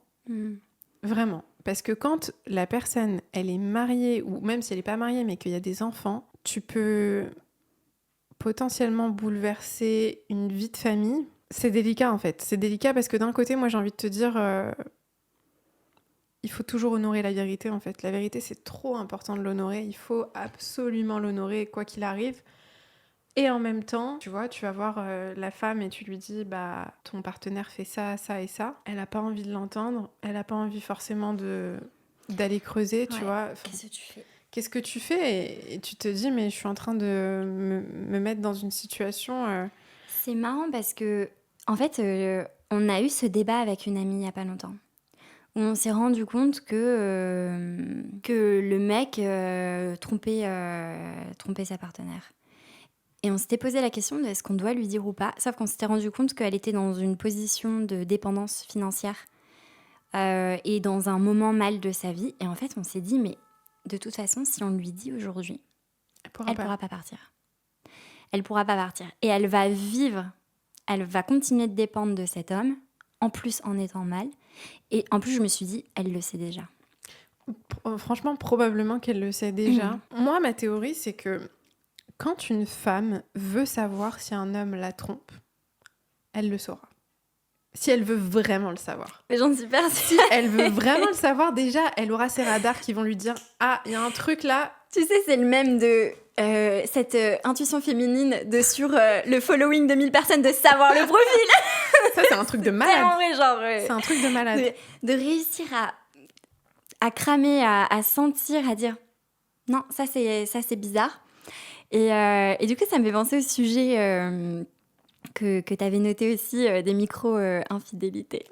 C'est quoi ton avis sur ça? En fait, tu sais, j'en ai parlé avec Thérèse dans le podcast et elle me disait, bah, pour moi, l'infidélité, elle commence à partir du moment où on est dans une relation exclusive et le partenaire ou la partenaire soit, je sais pas, fantasme sur d'autres personnes, euh, parle avec d'autres personnes, tu vois, ou ça peut être même des discussions, tu vois, sur les réseaux ou peu importe. Pour moi, l'infidélité, en fait, c'est une forme de manque de respect. C'est vraiment comme ça que je le vois.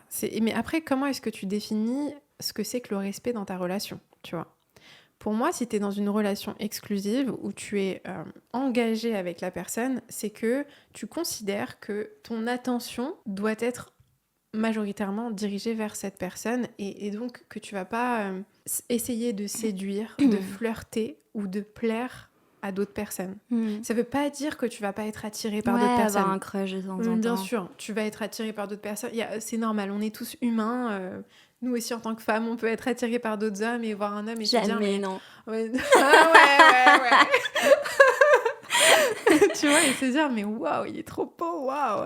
Mais oui, Et bien vraiment, sûr que ça arrive. Bah, ça arrive. Mais après, à partir de quand est-ce que tu manques de respect à ton partenaire? À partir de quand est-ce que tu lui es infidèle et que tu lui manques de respect? Pour moi, c'est à partir du moment où dans tes actions, dans tes mots, dans ton comportement, tu as un comportement qui incite à une forme de séduction. Tu peux être aguicheuse, tu peux flirter, tu peux essayer de séduire d'une Ou manière... ne pas mentionner l'autre aussi. Ou ne pas mentionner ça, l'autre. je trouve que c'est... Ouais, ou omettre de parler Ouais. de ton partenaire. Ou tu vois, ça peut être un truc tout simple où tu vois, t'es dans une soirée et tu parles avec un homme et dans ton langage corporel, t'es là, t'es un peu, tu vois, tu flirtes.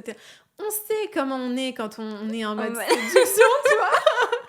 Tu le vois, mais à des milliers de kilomètres. Et ça, pour moi, c'est un manque de respect en soi, tu vois. Tu peux totalement parler à un homme, tu peux parler à tous les hommes que tu veux, mais en fait, c'est comment tu te tiens, comment est-ce que tu interagis avec l'autre, comment est-ce que tu te positionnes face à l'autre et quelles limites tu mets, tu vois. Après, est-ce qu'on peut parler d'infidélité? Je sais pas. Je pense qu'on peut parler de manque de respect. Et après, l'infidélité, c'est plus, tu vois, comme on dit, cette personne, par exemple, qui va réagir à des stories. Pour moi, ça, c'est de l'infidélité. Parce que c'est montrer que tu existes et que tu es là, disponible. Et que la personne pour d'autres te plaît. femmes. Exactement. Ouais, et en plus, de façon répétée, de façon assez constante en plus, tu vois, de je suis là et je m'en cache pas, en fait. Pour moi, c'est ce sentiment aussi, c'est quoi de... Je sais pas si c'est de l'impunité, enfin, je sais pas le mot, mais entitled peut-être, tu vois, de... je le fais, c'est ok en fait. Je pense même pas dans sa tête qu'ils se disent que c'est mal. Bah, tu vois, cette personne dont on parlait, ce qui est intéressant, c'est qu'il le fait uniquement dans les stories. Mais il le fait pas dans les posts, ou il le fait pas dans le feed, tu vois. Donc il y a une forme de cachotterie. Et là aussi, quand il y a de la cachotterie, c'est qu'il y a quand même quelque chose que tu sais qui est pas très bien, tu vois. Parce que finalement, si on devait définir l'infidélité, ce que c'est à partir du moment où tu prends une action envers quelqu'un d'autre que ton partenaire, que tu ne prendrais pas devant ton partenaire, c'est que tu es en train de le tromper. Ça peut être une discussion par message, ça peut être la manière dont tu vas, je sais pas, être tactile avec une personne dans une soirée, ça peut être des réactions à des stories de quelqu'un d'autre. Si tu sais que tu serais mal à l'aise de faire toutes ces choses-là devant ton partenaire, c'est que tu es en train de le tromper. C'est que tu trompes la confiance qu'il t'accorde. Oui, et c'est vrai que c'est pas forcément dans les actes et que tu peux tromper sans avoir jamais rencontré ou embrassé la personne. Moi, j'ai une question pour toi. Ouais. Est-ce que tu penses que la consommation de porno ou de OnlyFans ou de ce genre de plateforme, c'est de la tromperie? Je sais pas. En fait, j'ai une part de moi qui me dit... OnlyFans, je trouve que c'est différent, non? Parce que t'as pas quand même, genre, c'est... Alors, prenons OnlyFans. Ouais. Est-ce que c'est de la tromperie? Ouais. Tu sais, t'as vraiment la démarche et je vais soutenir cette personne. Non, les 15 balles ou 20 balles que tu mets, tu m'achètes des fleurs. Tu veux pas soutenir une personne d'OnlyFans. Ouais, c'est un abonnement et tout, quoi, tu vois. Et puis, il y en a qui payent aussi plus que l'abonnement. Ouais, donc, je sais pas, pour moi, il y a vraiment... Parce que tu sais, ça crée un lien, je pense. T'as un lien. Exactement. En fait, c'est ça. T'as un lien. Après, je me dis, je sais pas, imagine tu restes pendant des années avec ton partenaire et tout. Est-ce que si j'apprends que mon partenaire un coup a regardé du porno, est-ce que je vais me sentir trompée? Je pense pas. En fait, je pense que ça dépend du contexte, de la récurrence, de est-ce qu'on en parle ou pas aussi au final. Au final, si t'en parles et que chacun est ok de temps en temps d'avoir sa sphère aussi privée, je pense pas que ça me heurte. Je pense que, tu vois, il y a le mot que t'as mis qui est assez intéressant sur tout ça, c'est le secret, la cachette, le secret, tout ça. Donc je pense que peut-être ça dépendrait de ça. Et toi? Bah, tu vois, ce qui est intéressant, c'est que moi, quand je suis célibataire et que je me pose la question, si on prend le porno et pas OnlyFans, si on prend juste le porno, si je me pose la question en tant que célibataire, je vais te dire non, je pense pas. Mais je me rappelle que quand j'ai été en couple avec mon ex, l'idée qu'il regarde du porno, ça me blessait énormément. Ça me faisait vraiment mal. Ouais. Et je pense que du coup, ma réponse, elle change forcément. Tu vois, si j'étais là en couple avec quelqu'un et que j'étais amoureuse de la personne et que on était vraiment dans une relation exclusive, je pense que je souffrirais que il consomme du porno parce que déjà pour moi là, après le porno, je suis un peu contre le porno pour être honnête. Je trouve que ça entrave vachement la sexualité dans le couple et tu vois l'intimité dans le couple. Mais ouais, j'aurais l'impression que du coup il nourrit des fantasmes sur d'autres personnes et que il serait moins présent aussi, moins connecté à son propre corps, à mon corps à moi. Il va nourrir une vision de la sexualité qui me plaît pas forcément et qui va pas, à mon avis, nous aider à vraiment connecter dans l'intimité. Après, pour OnlyFans, pour moi, il n'y a même pas de débat, en fait. En fait, il n'y a même pas de débat, tu vois. C'est-à-dire que si... Hors catégorie. Ah non, bah, c'est en fait, tu payes quelqu'un. Bah oui, non, mais Tu payes quelqu'un, en fait. C'est vraiment un rapport direct avec une autre personne. Tu envoies des messages à la personne, tu vois. Non, mais c'est ça, c'est qu'il y a un lien. C'est pas une marque... Enfin, tu vois, c'est genre... Ouais, exactement. C'est ça. Il y a un lien. Mais je sais pas, moi, je pense qu'il y a un truc qui me heurterait plus, c'est d'avoir un partenaire qui a une liste de following sur Insta. Parlons de ça. C'est la cata. Alors ça, sachez les amis que nous les femmes, on regarde attentivement.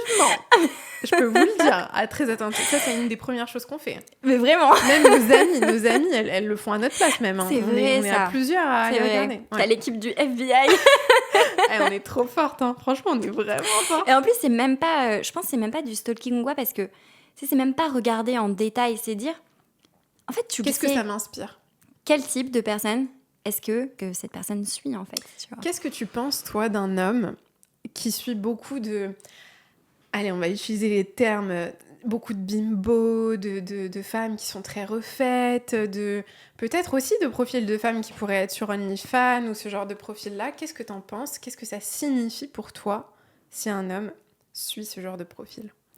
Alors, je suis moins sur le genre de profil. En fait, je m'attarde pas tant à quoi ressemblent les femmes, mais plus de la quantité et de ce que lui, il suit, tu vois. Enfin, je sais pas, s'il y a 3 personnes que peut-être qu'il connaît, 2 potes, machin, comment la femme elle est. Enfin, je sais pas, ça me heurte pas. Mais c'est plus, ouais, pour moi, c'est plus la quantité de profils où tu dis, je sais que soit ça vient de Tinder, soit ça vient... Est-ce que c'est des femmes qui ont leur lien après OnlyFans, des trucs comme ça? Parce que ça, il y en a beaucoup, tu vois, où dans la bio, t'as le lien. Bah, ça m'inspire pas grand-chose, hein. Ça m'inspire de pas y aller. Ouais. Parce que je me dis... Déjà, je me dis, c'est tellement assumé. Parce que tu suis publiquement et tu sais que tout le monde a accès à ça. Donc, c'est que t'es déjà très décomplexé face à ça. Donc, c'est cool. Mais du coup, ça me montre aussi que c'est une partie peut-être... très présente de sa personnalité. Donc, est-ce que ça va me correspondre, tu vois? Et je me dis, en fait, si tu rencontres cette personne pour potentiellement construire quelque chose, est-ce que ça t'envoie le signal que cet homme... Parce que tu vois, dans l'amour, il y a aussi ce choix de constamment te rappeler qu'il y aura des faux mots, tu vois. Tu auras des fois le doute, des fois tu vas te demander si tu pourrais pas avoir mieux, mais cette personne, elle m'attire. Et je trouve que le couple sur du long terme, c'est aussi... de rechoisir intentionnellement ton partenaire encore et encore et encore, même quand des fois t'as moins envie, tu vois. Et je me dis, est-ce que cette personne, elle va être aussi Résistante, est-ce que... Tu vois, quand on avait parlé de la tromperie un coup, et je t'avais dit, moi, si une personne me trompe, je le prendrai pas personnellement. Parce que je me dis que cet homme, en fait, il n'a pas été fidèle à ses propres principes de fidélité, de respect et d'engagement. Et ça veut dire qu'il n'est pas fiable pour lui-même. Et que ce qu'il me ferait, il va le refaire à d'autres personnes parce que maintenant, il sait qu'il a ça en lui. Donc je me dis, est-ce que c'est un homme qui va vers ces schémas-là, tu vois? Je sais pas. Après, moi, je suis très directe, donc je pense que si je tombe sur quelqu'un comme ça, j'y vais avec la liste de following. Pourquoi? Est-ce que c'est ta copine? Est-ce que c'est ta cousine? Est-ce que c'est ta pote? Non? Est-ce que tu veux unfollow ou est-ce que tu veux qu'on s'éloigne? Et c'est tout, quoi. Ouais, mais c'est bien cette approche, je pense. Et toi, t'en penses quoi? Moi, je pense que ça m'interpellerait beaucoup plus si c'est des profils un peu spécifiques, tu vois. Si c'est, comme tu dis, si c'est des profils de femmes un peu, bah, tu vois, ça peut être des femmes qui connaissent, des amis, des collègues, ça peut être, je sais pas, même des femmes avec qui il a matché sur des applis, ça me dérangerait pas forcément, tu vois. En fait, regarde. Moi, je suis plein d'hommes sur Instagram. Ça veut rien dire, en fait, pour moi. De la quantité, de mon point de vue, elle ne veut pas dire grand-chose. Par contre, le type de profil, pour moi, il veut dire beaucoup de choses. Pour moi, un homme qui suit des profils un peu de bimbo très, très refaites, et attention, je critique personne, chacun fait ce qu'il veut avec son corps, mais c'est des profils un peu, tu vois, de femmes qui mettent énormément leur sexualité en avant, énormément leur corps en avant, qui vendent leur corps, qui vendent qui se mettent en avant un peu comme un objet sexuel. Et si je vois qu'un homme suit plusieurs comptes comme ça va me mettre la puce à l'oreille de qu'est-ce que cet homme valorise chez la femme, comment est-ce que cet homme voit les femmes, c'est quoi l'image qu'il a d'une femme, et s'il suit plusieurs comptes comme ça, c'est qu'il y a quelque chose qu'il recherche là-dedans, tu vois. Et ça, c'est important pour moi, tu vois. Ça, pour le coup, ça me... Et tu ferais quoi, du coup? Je pense que si c'est vraiment quelqu'un avec qui j'ai un lien où je sens qu'il peut y avoir quelque chose de beau, de vrai, de sincère, je lui en parlerai.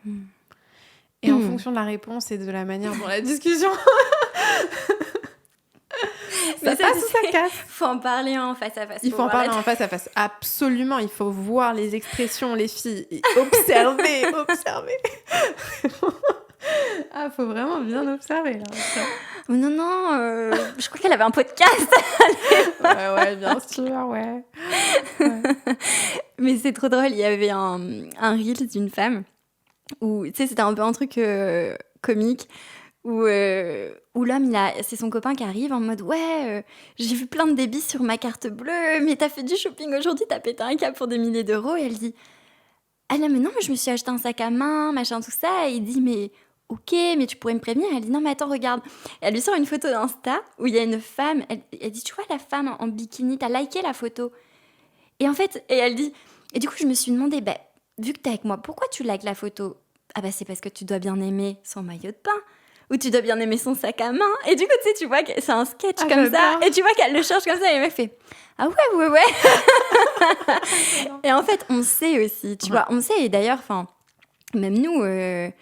Je sais pas, quand tu te mets avec un partenaire, il y a des personnes, t'arrêtes de liker leurs photos parce que tu sais, bien sûr, tu sais le signal que ça renvoie. Évidemment. Mais c'est intéressant le rapport au réseau aussi, maintenant, dans la place que ça a dans notre couple et dans la fidélité, tu vois. Parce que, pareil, c'est un truc où je pense qu'il y a le discours de faut être cool, faut être détaché. Mais moi, je trouve que ça fait partie intégrante de la relation, tu vois. Comme le téléphone. Je sais qu'il y a des couples, pendant des années, ils n'auront pas le mot de passe de l'un et l'autre. Toi, t'en penses quoi de ça? Moi, j'ai toujours eu le mot de passe de mon partenaire et vice-versa. Et j'ai jamais regardé dans le téléphone. Et je suis presque sûre, après on peut pas savoir, que mon partenaire regarderait pas. Pourquoi t'as jamais regardé? Parce que t'avais pas de raison de le faire. Est-ce que tu penses que t'aurais voulu regarder si t'avais senti qu'il y avait quelque chose? Non, parce que je suis très dans la confrontation. Ok. Tu vois, si j'ai un doute, je demande. Et je préfère voir la réaction de la personne. De toute façon, t'auras la réponse immédiatement. Ouais. Sur son visage. Je suis d'accord. Et tu vois, une fois, j'ai eu un doute de... peut-être pas que la personne m'avait trompée, mais il s'est passé un truc. Et je l'ai senti, en fait. J'ai pas eu besoin... Tu sais, tu connais ton partenaire. Et c'était une relation passée, et j'étais en mode... Ah, ta réaction, ton comportement, c'est bizarre, il s'est passé un truc. Non. Et puis, je sais pas, 3 semaines, 1 mois après, il m'a avoué que oui, tu vois. Donc j'étais en mode, bon, il s'est passé un truc, en plus il m'a menti, donc l'escalade de l'estime pour la personne qui dégringole et en même temps de me dire bon bah dans l'histoire j'ai une bonne intuition et je pense que je fais confiance à ça. Mais tu vois, je trouve ça aussi bizarre les gens qui en couple font leur code discrètement et mettent le téléphone sur le côté et je sais pas, des fois t'as besoin de te connecter à un truc et de me dire tu peux partager tu vis avec la personne, tu partages ton intimité, tu partages tes émotions, les trucs les plus intimes, mais pas ton téléphone. Ouais, c'est bizarre, tu vois, non? T'en penses quoi? C'est intéressant. Moi, je pense que c'est important de ne pas aller fouiller, tu vois. Je suis vraiment d'accord avec toi là-dessus parce que je trouve que justement, le respect que tu as pour ton partenaire, c'est d'aller le confronter et de lui poser les questions et de lui offrir la possibilité d'avoir une discussion avec toi si tu sens qu'il pourrait y avoir quelque chose. Après, je suis totalement d'accord sur le fait que pour moi, c'est assez bizarre cette peur et cette suspicion de il faut surtout pas que... Je pense que si quelqu'un a autant besoin de cacher son téléphone, de mon point de vue, c'est très suspicieux. Si t'as rien à cacher, tu t'en fous en fait, clairement, que ton téléphone il soit... Après, il peut y avoir des traumas qui rentrent en jeu. Peut-être que dans une ancienne relation, la personne avec qui t'étais a pas du tout respecté ta vie privée, fouillait, etc. Ou tu t'es pas senti respecté. Mais si c'est pas forcément le cas et que t'as besoin absolument de cacher ton téléphone ou tu vois, de mettre un écran un peu opaque ou des trucs comme ça, je trouve ça un peu bizarre, tu vois. Après, par respect, ouais, il vaut mieux ne pas fouiller et offrir la possibilité à la personne de te dire la vérité. En revanche, si vraiment tu sens qu'il y a quelque chose qui va pas du tout, tu sens que la personne en face de toi, elle te ment, elle te gaslight, elle te prend un peu pour un con ou pour une conne, à mon avis, il y a des situations qui méritent d'aller regarder. Moi, je pense que je regarderais pas. Je pense que je quitterais la personne. Ouais, mais comment tu sais? Ton intuition? En fait, juste ce sentiment-là, en fait, je me dis, mais si je suis avec une personne où j'ai le sentiment d'en venir à devoir franchir une étape que j'ai pas envie de franchir, parce que j'ai pas envie d'avoir un partenaire qui me trompe, mais j'ai pas envie de devenir une personne qui regarde dans les affaires des autres. T'as raison. C'est plus ça, en fait. Moi, je veux me faire honneur à moi. Si lui m'a trompé, qu'il vive avec, tu vois. Ouais. Mais moi, j'ai pas envie de vivre avec le comportement que j'estime pas à la hauteur de ce que j'ai envie d'être, de...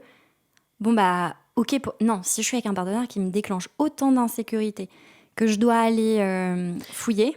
Ouais, je suis d'accord avec toi. Je suis d'accord, mais je pense que parfois, t'as pas toujours... Peut-être que toi, t'arrives à avoir cette résilience-là de te dire je vais vraiment faire confiance à ce ressenti et partir. Mais je pense que parfois, on a juste besoin d'une confirmation. Mais ça t'est déjà arrivé de... Ça m'est pas arrivé, jamais. Ça m'est jamais arrivé. Mais je pense qu'il y a des personnes que je connais qui auraient besoin de cette confirmation, sinon ils partiraient pas. Ah ouais, mais du coup, si le partenaire... En fait, pour moi, c'est un autre débat. C'est pas la fidélité, c'est... Est-ce que tu respectes tes besoins? Est-ce que tes besoins sont respectés dans un couple? Ouais, c'est vrai. Je pense que c'est autre chose. Mais tu vois, il y a ce truc-là, cette ligne entre... Je sens qu'il y a un truc, je sens qu'il me ment, mais est-ce que je me fais vraiment confiance sur mon ressenti, tu vois? Et il y a beaucoup de femmes qui se font pas forcément confiance dans leur ressenti et qui vont se dire, bah, il m'a dit ça, il m'a donné une bonne explication, très logique, etc. Tu vois, pourquoi est-ce que je partirais? Parce qu'elles vont être rattachées à leur esprit logique de, bah, logiquement, sur le papier, on a des enfants ensemble, on a une maison ensemble, on a des projets ensemble, toute ma famille l'adore, j'adore sa famille. Tu vois ce que je veux dire? Et en fait, je vais tout lâcher, tout plaquer, parce que mon ressenti me dit, il est en train de me mentir. Ouais, mais les ressentis, enfin, je sais pas, après c'est vrai que c'est très personnel, mais moi j'ai pas eu de relation où j'ai eu plein de doutes, tout ça. En fait, je me dis, ça m'arrive tellement pas, ça m'est arrivé une fois, et la fois où je l'ai ressenti, ça s'est avéré être vrai, tu vois. Dans mon cas, si je pense ça, la probabilité que ce soit mes insécurités qui soient réveillées, elle est tellement faible, surtout que je suis pas jalouse en plus. Donc je me dis, la probabilité que c'est mes anciens schémas, je sais pas quoi, elle est quand même assez inexistante parce que j'ai eu des relations saines et je sais pas. Mais je trouve que ce que tu dis, c'est hyper puissant et que c'est une approche qui est beaucoup plus saine, tu vois, parce que ça t'évite de justement faire quelque chose qui est pas à la hauteur de tes standards ou de ce que tu veux être dans la relation. Mais en même temps, je pense qu'il y a des situations où ça te donne un certain élan pour partir, d'avoir la preuve devant toi de ce que tu ressens à l'intérieur de toi, tu vois. Et je pense qu'il y a certaines personnes qui en ont besoin. Peut-être. Mais par contre, c'est vrai que je suis d'accord que c'est quand même enfreindre la vie privée de cette L'intimité. personne, l'intimité de la personne. Bah ouais. Et en même temps, on pourrait débattre sur le fait que ton partenaire t'a trompé, il a enfreint la confiance que t'avais, mais t'es pas obligé de faire la même chose que lui et enfreindre, tu vois, la confiance Bah ouais, qu'il c'est t'a quand ça. même. Ouais. Tu vois, c'est un peu le truc de se dire, bon, bah moi, je peux le faire parce qu'ils l'ont fait. Ouais, mais est-ce que t'as envie d'être ce genre de Ouais, personne? complètement. Mais en même temps, est-ce que vous vous étiez mis d'accord pour qu'il ne regarde jamais ton téléphone, tu vois? Quand tu te mets en couple avec quelqu'un, je trouve qu'il y a un accord un peu tacite de on va pas aller coucher avec quelqu'un d'autre, par exemple, tu vois. On va pas se tromper ou faire ça ou faire ci. Il y a peut-être pas forcément le même accord sur j'ai pas le droit de regarder dans ton téléphone, tu vois. Ouais, c'est vrai. J'ai le droit de regarder dans ton téléphone, dans un sens, j'enfreins pas vraiment une règle si je fais ça. Ah, je sais pas, moi je trouve qu'on le sait quand même, non, quand on va regarder Ouais. les DM de la personne, que c'est pas ok. Ouais, mais du coup, pourquoi est-ce que les gens n'autorisent pas leur partenaire à avoir leur code? Ah, mais ça, je sais pas, parce que moi j'ai jamais fonctionné. Mais non, mais justement, mais c'est pour ça. Regarde, c'est pour ça, si tu autorises ton partenaire à avoir ton code, c'est que tu lui donnes la permission d'aller regarder dans ton téléphone. Peu importe. Moi, je pense dans que c'est quel... plus un acte de confiance de cette personne n'ira pas regarder. Et j'espère lui donner le sentiment qu'elle n'aura pas besoin de regarder. Mais si tu lui donnes le sentiment qu'elle n'a pas besoin de regarder, elle ira pas regarder. Bah ouais, donc c'est ok du coup. Du coup, si elle Du va coup, regarder, trompez c'est que... pas. Et tout le monde est ok. Faites pas chier, ok? Arrêtez de tromper et ça ira bien. Non, mais c'est un vrai débat, j'adore. Mais parce que c'est vrai que moi, je trouve que c'est un... Il y a un vrai questionnement sur est-ce que vraiment t'es en train d'enfreindre... En fait, je pense qu'on le sait, tu vois, si c'est, est-ce que tu vas, je sais pas, sur le WhatsApp de la personne parce que depuis ton téléphone, tu vas envoyer un message à son frère ou à sa sœur et que je sais pas, des fois, tu peux avoir... En fait, c'est ça, c'est... Tu le sais quand tu vas fouiller et tu sais quand tu utilises le truc parce que t'en as besoin ou parce qu'il n'y a pas de mauvaise intention derrière. Je pense qu'on sait quand même quand on fait la diff. Je sais pas si c'est une mauvaise intention, tu vois, d'aller regarder. Ouais. Tu vois ce que je veux dire? En fait, pour moi, il y a une différence entre tu cherches un peu la merde et tu vas aller trouver des ammunitions pour te disputer et pour créer des problèmes, tu vois. Parce qu'il y a beaucoup de personnes qui font ça aussi, tu vois. Et tu sens qu'il y a quelque chose qui est pas totalement juste. Tu en parles à la personne, tu lui offres la possibilité de te donner et de te dire la vérité. Tu sens qu'elle t'a pas donné la vérité, qu'elle t'a pas exprimé la vérité. À ce moment-là, pour moi, c'est une forme aussi de... Si tu sens que cette vérité, elle a pas été honorée dans la discussion, peut-être que tu vas la chercher sous une autre forme, tu vois, pour te donner le courage de partir. Après, moi, je pense que c'est une grande force de réussir à partir sans avoir besoin de faire ça. Par contre, je pense que très peu de personnes arrivent à faire ça.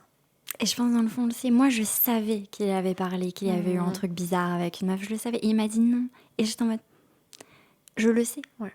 Je le sais. Et bon, après, il y a eu la rupture, tout ça. Et indépendamment de ça, hein, tu vois, c'était même pas le déclencheur, mais j'étais en mode, ça doit faire partie de l'équation.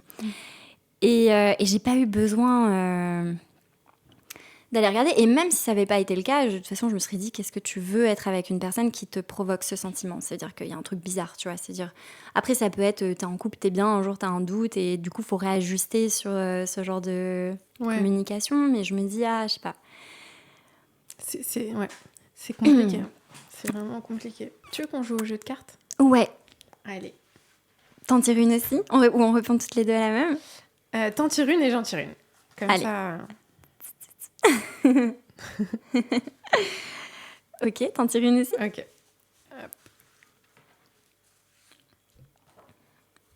Oula, j'en ai deux. Celle-là, elle est moins cool. Prends celle qui te plaît plus. Alors, vas-y. T'as quoi, toi? Quelle est la plus belle leçon que ta mère t'ait transmise? Ah, c'est mignon. C'est beau, ouais. C'est quoi? Tu veux que je réponde? Ouais. La plus belle leçon que ma mère m'ait transmise, c'est la résilience, je pense. Elle a été tellement résiliente et elle m'a montré en fait que c'est possible à tout moment, peu importe ce que tu vis, peu importe l'âge que tu as, peu importe à quel point dans ta vie, t'as un peu tout qui te tombe dessus au même moment, tu vois, c'est incroyable à quel point, depuis qu'elle est petite, elle a vécu tellement de difficultés, de traumatismes, de choses mais terribles qu'elle a vécues et qui auraient vraiment écroulé bien plus d'une personne, tu vois, et elle a rencontré mon père quand elle avait 17 ans au Burger King sur les Champs-Élysées. Tu vois, mon père, il parlait pas français. Il venait de fuir l'Iran et la révolution en Iran. C'était terrible, tu vois. Et en fait, ils se sont rencontrés deux personnes, mais complètement mais différentes, tu vois. Ma mère qui était née en France d'une famille algérienne. Mon père qui était iranien, kurde. Et vraiment, mais complètement un cocktail, je peux même pas expliquer. Et puis, ils sont restés ensemble, tu vois, 38 ans. Ils ont vécu une relation très compliquée, très, très, très chaotique. Et en fait, elle a vécu beaucoup de... Elle a un peu enchaîné les blessures, les difficultés, les souffrances, en fait, tu vois, jusqu'à récemment, il y a peut-être 5 ans où, tu vois, tout s'est écroulé. Mes parents, ils pouvaient plus payer le loyer, ils ont été en grande difficulté financière, elle a eu des problèmes de santé hyper importants. Ils ont divorcé avec mes parents, tu vois, enfin, il y a eu tellement de choses en même temps qui se sont passées. Ça a été une période terrible, tu vois, que ce soit pour elle, pour moi, pour toute la famille, tu vois. Et en fait, elle s'est relevée d'une façon où, honnêtement, si je suis vraiment honnête, même moi, je ne m'attendais pas à ça. À ce qu'elle soit aussi non, forte. parce qu'en fait, pendant très longtemps, elle oscillait un peu dans des états de dépression, de grande instabilité émotionnelle, où c'était super dur pour elle de gérer ses émotions. Et où, du coup, j'étais beaucoup un petit peu un parent pour elle aussi, tu vois, et pour mes parents.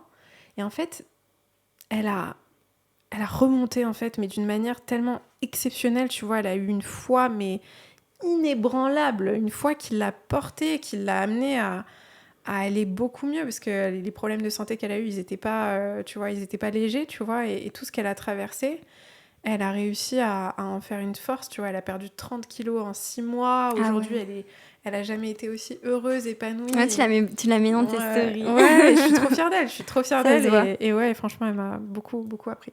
Ah, c'est trop beau. Merci. Tu lui as dit ça? Ouais, bien sûr. Je lui ai dit plein de fois. Et Elle toi va être contente Ouais. d'entendre ça, je pense. Ah oui, elle va être trop contente. Elle adore quand je parle d'elle. Elle me dit parfois, mais tu leur dis à tes... Attends, tu sais comment elle appelle ma communauté? Tes fans, je suis sûre. Non. Tes internautes. Ah, c'est trop drôle. Tu leur dis à tes internautes, Mariam, il faut que tu dises à tes internautes, il faut qu'ils sachent. C'est trop mignon. C'est trop chou. J'adore. À tes internautes. Et oui, on ne fait pas que se plaindre de nos parents. Je te jure. Mais il faut que tu leur dises à tes internautes que je t'ai inspirée à faire ça. Merci. Ouais, trop drôle. C'est hyper drôle, mais c'est touchant à chaque fois de voir ce que tu partages avec elle. Ouais, elle est trop importante pour moi. Ma mère, je pense que c'est la personne qui m'a le plus drivée, tu vois, quand j'étais plus jeune et que j'avais 16 ans. J'ai appris qu'elle avait un cancer du sein. Ça m'a foutu la claque de ma vie, où je me suis réveillée, où je me suis dit, ok, en fait, on n'est pas éternel. Et c'est la personne que j'aime le plus, tu vois. Et j'ai vraiment... Elle m'inspire trop, tu vois, à chaque fois que c'est dur ou que je me décourage ou quoi. Et je fais vraiment... J'ai envie de la rendre fière, j'ai envie de lui donner... J'ai aussi envie d'honorer tous les sacrifices qu'elle a fait, parce qu'elle s'est tellement sacrifiée pour moi et ma sœur. Elle a tellement mis sa propre vie de côté. Et elle a beaucoup été dans ce schéma-là de la femme qui s'oublie en fait pour sa famille, que j'ai envie de l'honorer, tu vois. Et j'ai envie d'une certaine manière de lui donner tout ce qu'elle n'a pas pu avoir, tu vois. Et c'est aussi pour ça que j'ai aussi... Moi, mon rapport à l'argent, il est aussi beaucoup lié à ma famille, tu vois. Au fait que j'ai envie d'offrir des choses à ma famille, de les faciliter sur plein de trucs, mais ouais. Trop beau. Trop. Ouais. Trop contente que tu aies tiré cette question. Ouais, moi aussi. Toi, c'est quoi ta question? Si tu pouvais parler à la version de toi qui a 12 ans, qu'est-ce que tu lui dirais? 12 ans? Qu'est-ce que je faisais quand je regardais une de stress? J'ai mis 12 ans, mais en vrai, tu peux te connecter à une version de toi plus jeune ou plus âgée, peu importe, tu vois, mais une version de toi qui avait besoin que tu lui donnes un conseil. Je pense qu'il y a plusieurs étapes. Tu vois, c'est marrant, mais j'irai pas dans l'étape où j'étais la plus triste au lycée, tout ça, parce que en fait, je me dis, je pense pas que me dire quelque chose, ça aurait changé, et que j'avais besoin de traverser. Ouais, j'avais besoin de traverser, c'est pas horrible, hein, j'ai une vie quand même plutôt cool, mais en tout cas, voilà, chacun a ses propres blessures, et je pense qu'à ce moment-là, je sais pas si ça m'aurait été utile de me protéger ou de me motiver. Tu sais, en tant que femme, j'aurais plus peut-être dit la version 25-26, quand les gens commencent à te faire des réflexions sur l'âge, tu sais, le rapport Ah, c'est à intéressant l'âge, ça, ouais. le rapport à la beauté, le rapport à la fertilité, tout ça. Peut-être à ce moment-là. Tu aurais dit quoi? Euh, Let's them, let's them Let go. them, ouais, grave. Mais fais-les, let's them, Ouais, genre ouais. éloigne-toi de ces personnes. Tellement. Enfin, tu vois, je me suis déjà pris des réflexions du genre, je sais pas, quand j'ai commencé les vidéos, des trucs comme ça, ah, mais en plus, c'est bien, c'est le bon âge parce que t'es jeune et du coup, à la caméra, c'est cool. Et j'étais en mode, bah ouais, mais du coup, je fais quoi quand j'aurai 40 ans? Genre, j'arrête parce que du coup, je serai plus jeune. Et tu sais, ça part d'un compliment, mais en fait, c'est assez. Ça peut être très nuisible sur l'estime qu'on a de nous. Tu sais qu'il y a un nom pour ça? C'est quoi? Ça s'appelle negging. Ok. Negging, c'est faire un compliment un peu à double tranchant. Tu vois, c'est genre, c'est bien que tu commences les vidéos maintenant parce que t'es jeune en fait, et puis dans quelques temps, ce Ouais. sera un peu trop tard, tu vois. Ouais. Donc c'est un compliment qui cache aussi une critique derrière, tu vois. Et c'est trop intéressant parce que même moi, quand j'ai commencé à 25 ans, je me suis pris des remarques sur mes rides ou sur C'est vrai? mon trait là. Ouais, plein de commentaires sur ça.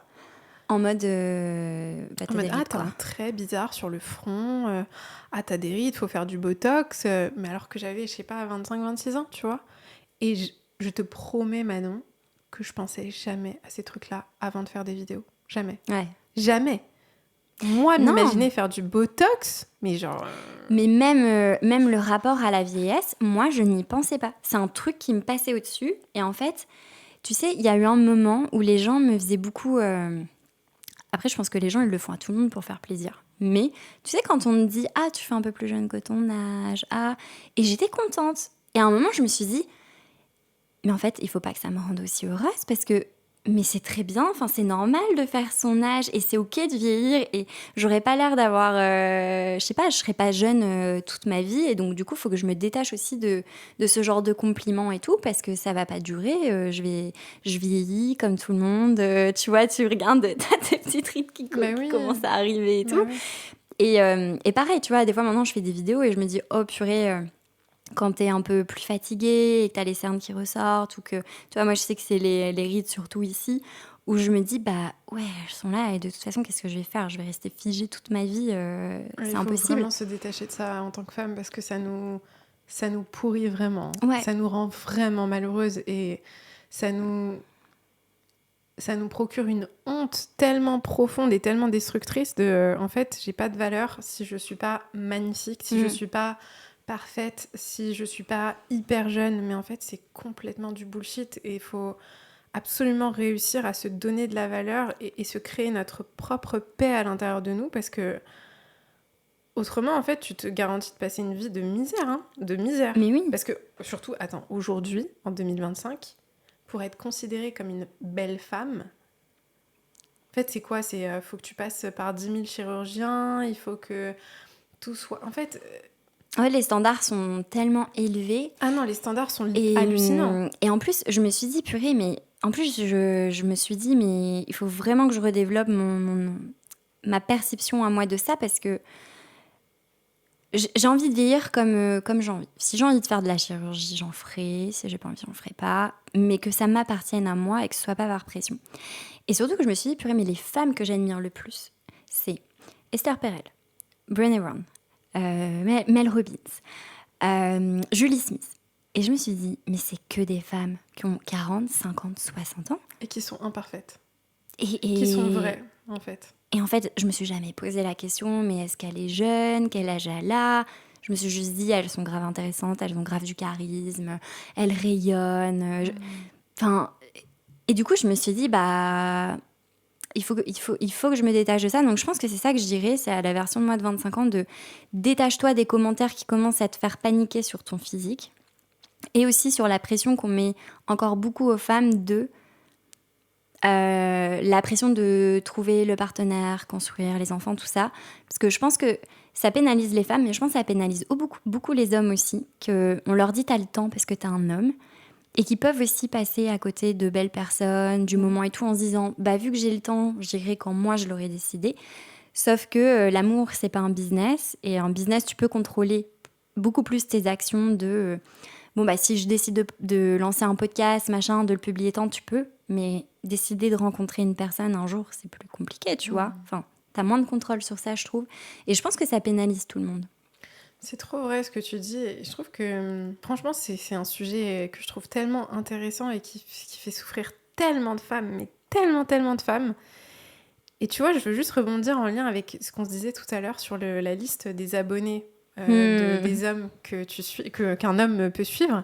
C'est que pour moi, justement, ce que ça révèle de voir un homme qui suit beaucoup de femmes qui sont...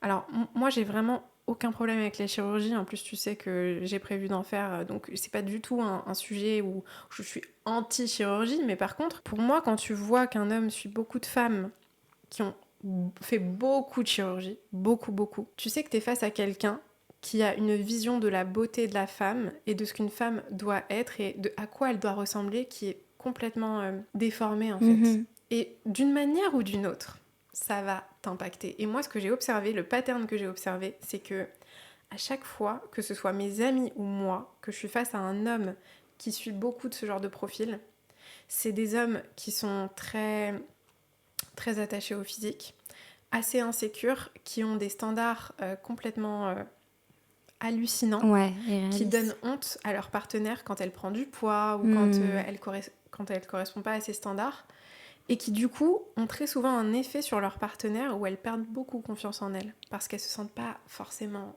vraiment belles, tu vois. Ouais, en disant bah s'il aime ce style de femme et que moi je suis pas comme ça. Oui, ou bien surtout qu'il va faire des petites remarques. Okay. Tu vois, des petites. Moi, mon ex, il faisait beaucoup ça. Il me faisait des petites remarques et il me faisait comprendre qu'il fallait que je fasse de la chirurgie, tu vois. Vraiment activement. Une bonne personne. Une super personne. Une belle âme. On recommande 5 sur 5. 5 étoiles.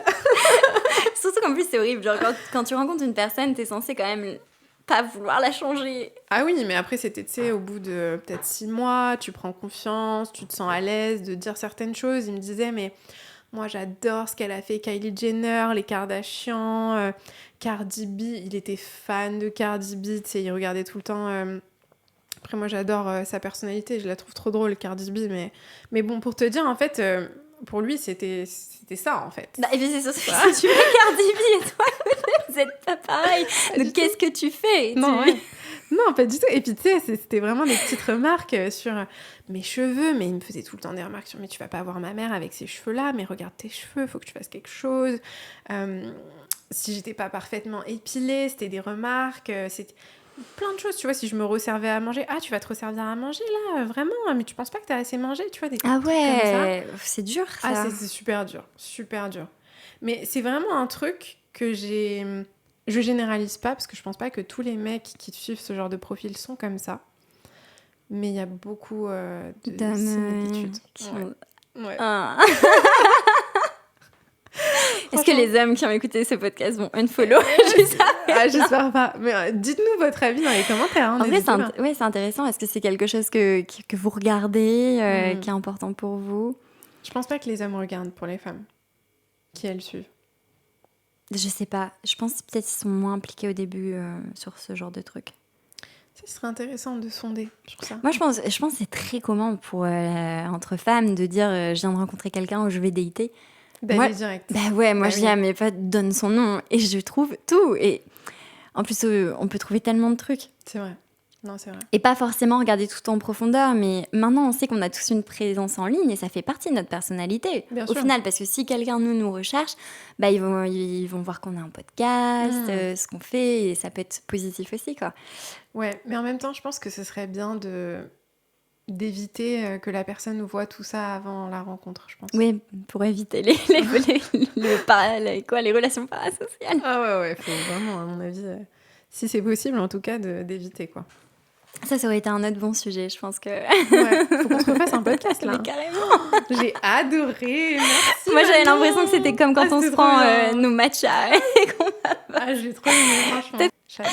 Bah, avec plaisir, on se refera un podcast. Trop bien. Merci. Merci. Merci, c'était trop bien.